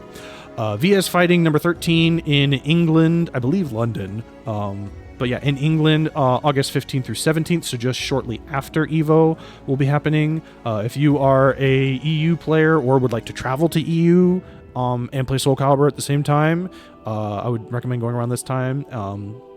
Again, really cool people out there in the scene holding it down. They're really fun to hang out with and really, really cool. Also at this major, they have SoulCalibur 2, so if you want to play some SoulCalibur 2 in tournament with them, they have that as well. Beast in the East, August 22nd and 24th, also just slightly after EVO and VS Fighting. Another really good event over in Virginia. What city? I don't remember. Is it on the screen? I can't see it. Hampton Roads Convention Center. So somewhere around there in Virginia. Really cool East Coast event. Mainly like a really big like rhythm and dance game event that just also has a bunch of fighting games. But they're running SoulCalibur 2 and SoulCalibur 6 as tournaments. So if you have the time and the money to go hang out at that tournament, also highly recommend. Some really cool people over there to hang out and play games with. The UMAD Montreal tournament with SoulCalibur going to be happening. This is in September. I forget the exact date. It's like second or third weekend of September. But if you are in the Montreal area or just Canada and are willing to travel all the way over there to go play some SoulCalibur, or you just want to go to Canada from anywhere, going to be a really cool event. There's already $200 in the pot from Glacial Rain and Voldo Games. You can register now, startgg/UMAD2025, as well as other games that they have running, which I'm not entirely sure. Japanese still running a bunch of old SoulCalibur games at arcade that they I think they live stream and have some recordings of. I just still don't know where. Me and Konmai haven't. I just keep forgetting. I haven't checked, but you can go look for this online. You might be able to find some information. But yeah, Japanese players are still holding it down, especially for the old games. Soulstorm Burns 5 is going to be an EU PC online tournament for the European region, holding Sunday, July 20th, which is coming up in a couple weeks. If you're an EU player and looking to play some more online, definitely go follow this. I think there's a Start GG link for it. If not, you can go check out Bad Kitty's Twitter. I believe she's also Bad Kitty there, where they have some more information for said tournament as well. SoulCalibur 6 is going to be a bring your own community tournament at EVO this year. You can register now at start.gg/SC6EVO2025. We also have a Matcherino as well, and if you could use some of those promo codes to make our Matcherino pot go higher, we would very much appreciate it. If you're going to be at EVO or still want to go to EVO and just to play SoulCalibur 6 or anything like that, you can still register and get spectator passes and whatnot. And we'll be able to have fun. It's gonna be fun. It's gonna be cool. It's always fun. The Zoetrope YouTube, hosted again by Horseface, hosts a lot of like online matches that are either not streamed or not recorded that they pull. I don't know how long they keep it updated, but they got a lot of like old matches. If you want to see the game in some of the previous patches and whatnot, sorry, there's the Matcherino link. I'll leave it back up for you, Rotary Lover. The Zoetrope YouTube channel has a lot of matches recorded that you can either use for your viewing pleasure or for studying. Do just be careful because again, a lot of it goes back a while back. Same with my channel. So if you go too far back, you might you might notice some things don't work that way anymore from the older patches. But yeah, it's a cool YouTube channel to follow at Zoetrope, ZOETROPESC, and you can go follow him there. The mix-up in Lyon, France will be happening in September? I believe it's in September. Another French fighting game major, one of the biggest in Europe, and SoulCalibur 6 will be a community event there. So in addition to other fighting games, you can play SoulCalibur 6 at the mix-up. So if you are in the European region and would like to go, you can go look up that event as well. Highly recommend it. Gonna be fun. We do have a wiki, supercombo.gg/SoulCalibur SC6. If you are new to the game or still learning and want to get some more information about any of the characters, I highly recommend going to check out the wiki. There's frame data, there's a little bit of suggestions, and there's some guides. It's not 100% finished because I have to finish it and I just don't have a lot of time and it's a lot of work to do. But it's in good enough shape that you can definitely learn, start from a beginner and definitely learn a few things to get you going or help you out if you're not really sure what to do. So if you are new to the game or still trying to learn some stuff, I recommend checking out the super.combo.gg wiki to get some more information. And if there's any problems or anything weird with it, you can always @ me on Discord and I can try and fix it sometime. But it is still a work in progress and will probably be a work in progress for a long time. I apologize, but I have other things I gotta do sometimes. That's WNF, yeah. So another SoulCalibur 6 online tournament hosted by the XF Showdown people. This will be for PlayStation, happening July 12th. It's going to be a loser ban battles where the loser can ban a character, stage, or a game mechanic for their opponent. So it's going to be interesting to see how that works out. If you're interested in playing and seeing what that's going to be like, you can again follow the XF Showdown Twitch channel or go to start.gg/XFS-July 2025 for more info. Again, a PlayStation Network tournament to go compete in. And then core values numbers. Which core values is this? Core values 8, happening August 16th over in Portland, Oregon. If you're in the Pacific Northwest area and want to play SoulCalibur 6 or a couple other fighting games, the PNW guys and girls are super, and everything in between, are really cool to hang out with, and I highly recommend if you can make the trip out there. If you want to learn more about fighting games or just test your skill, they're 100% worth hanging out with. There are some really cool people. So definitely go check out Core Values, start.gg/corevalues8 for more information. Really cool monthly to go check out and hang out with those people for SoulCalibur or other fighting games as well. And then I have my locals. I try and host SoulCalibur 6 casuals on Guildhouse most Saturdays when we are available. There's not a lot of us that comes out, and sometimes we're just all busy and we can't really make it. So if you're interested in going, please talk to me, or you can try and get a hold of the NorCalibur Twitter, which I check occasionally. But yeah, DM me for more info about these if you're in the California Bay Area or just Northern California area and want to go play SoulCalibur with us. Yeah, please don't drive very, very far and then go there and then we're not there. Just hit me up first so you can make sure we're going. And I will let you know for sure.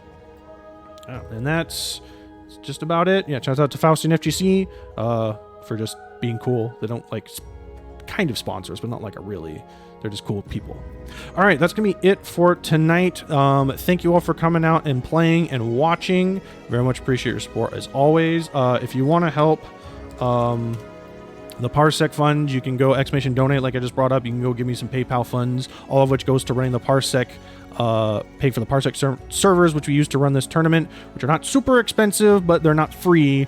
So it just, yeah. So if there's, if you're interested in doing that, highly recommend. Yeah. All right. I'm going to go, oh yeah, I think I follow. Yeah. I'll go raid him since he's playing SoulCalibur. There's a raid. Alright, yeah, he's playing SoulCalibur, so I'm going to give a raid to Guilted Warrior. Y'all can go hang out with him. But anyway, yeah, thank you all very, very much. If you, again, if you want to play in this tournament, I run it every Wednesday, 7 p.m. Pacific Standard Time. It's free to enter tournament that we use on Parsec. If you don't know how Parsec works, it's easy. We have our Discord that you can join through the StartGG link. And it's really easy to get set up. As long as you have a PC with decent specs, you can run it. You don't even need to buy the game on Steam. And if you missed any of the tournament matches tonight or previously, you can go to my YouTube channel, Bigpapachunk there, and you can watch all of them there, and I will upload the VOD for tonight sometime tomorrow. So yeah. They're not here, but thanks to Beanie Thuggish and JJJ for helping me on commentary.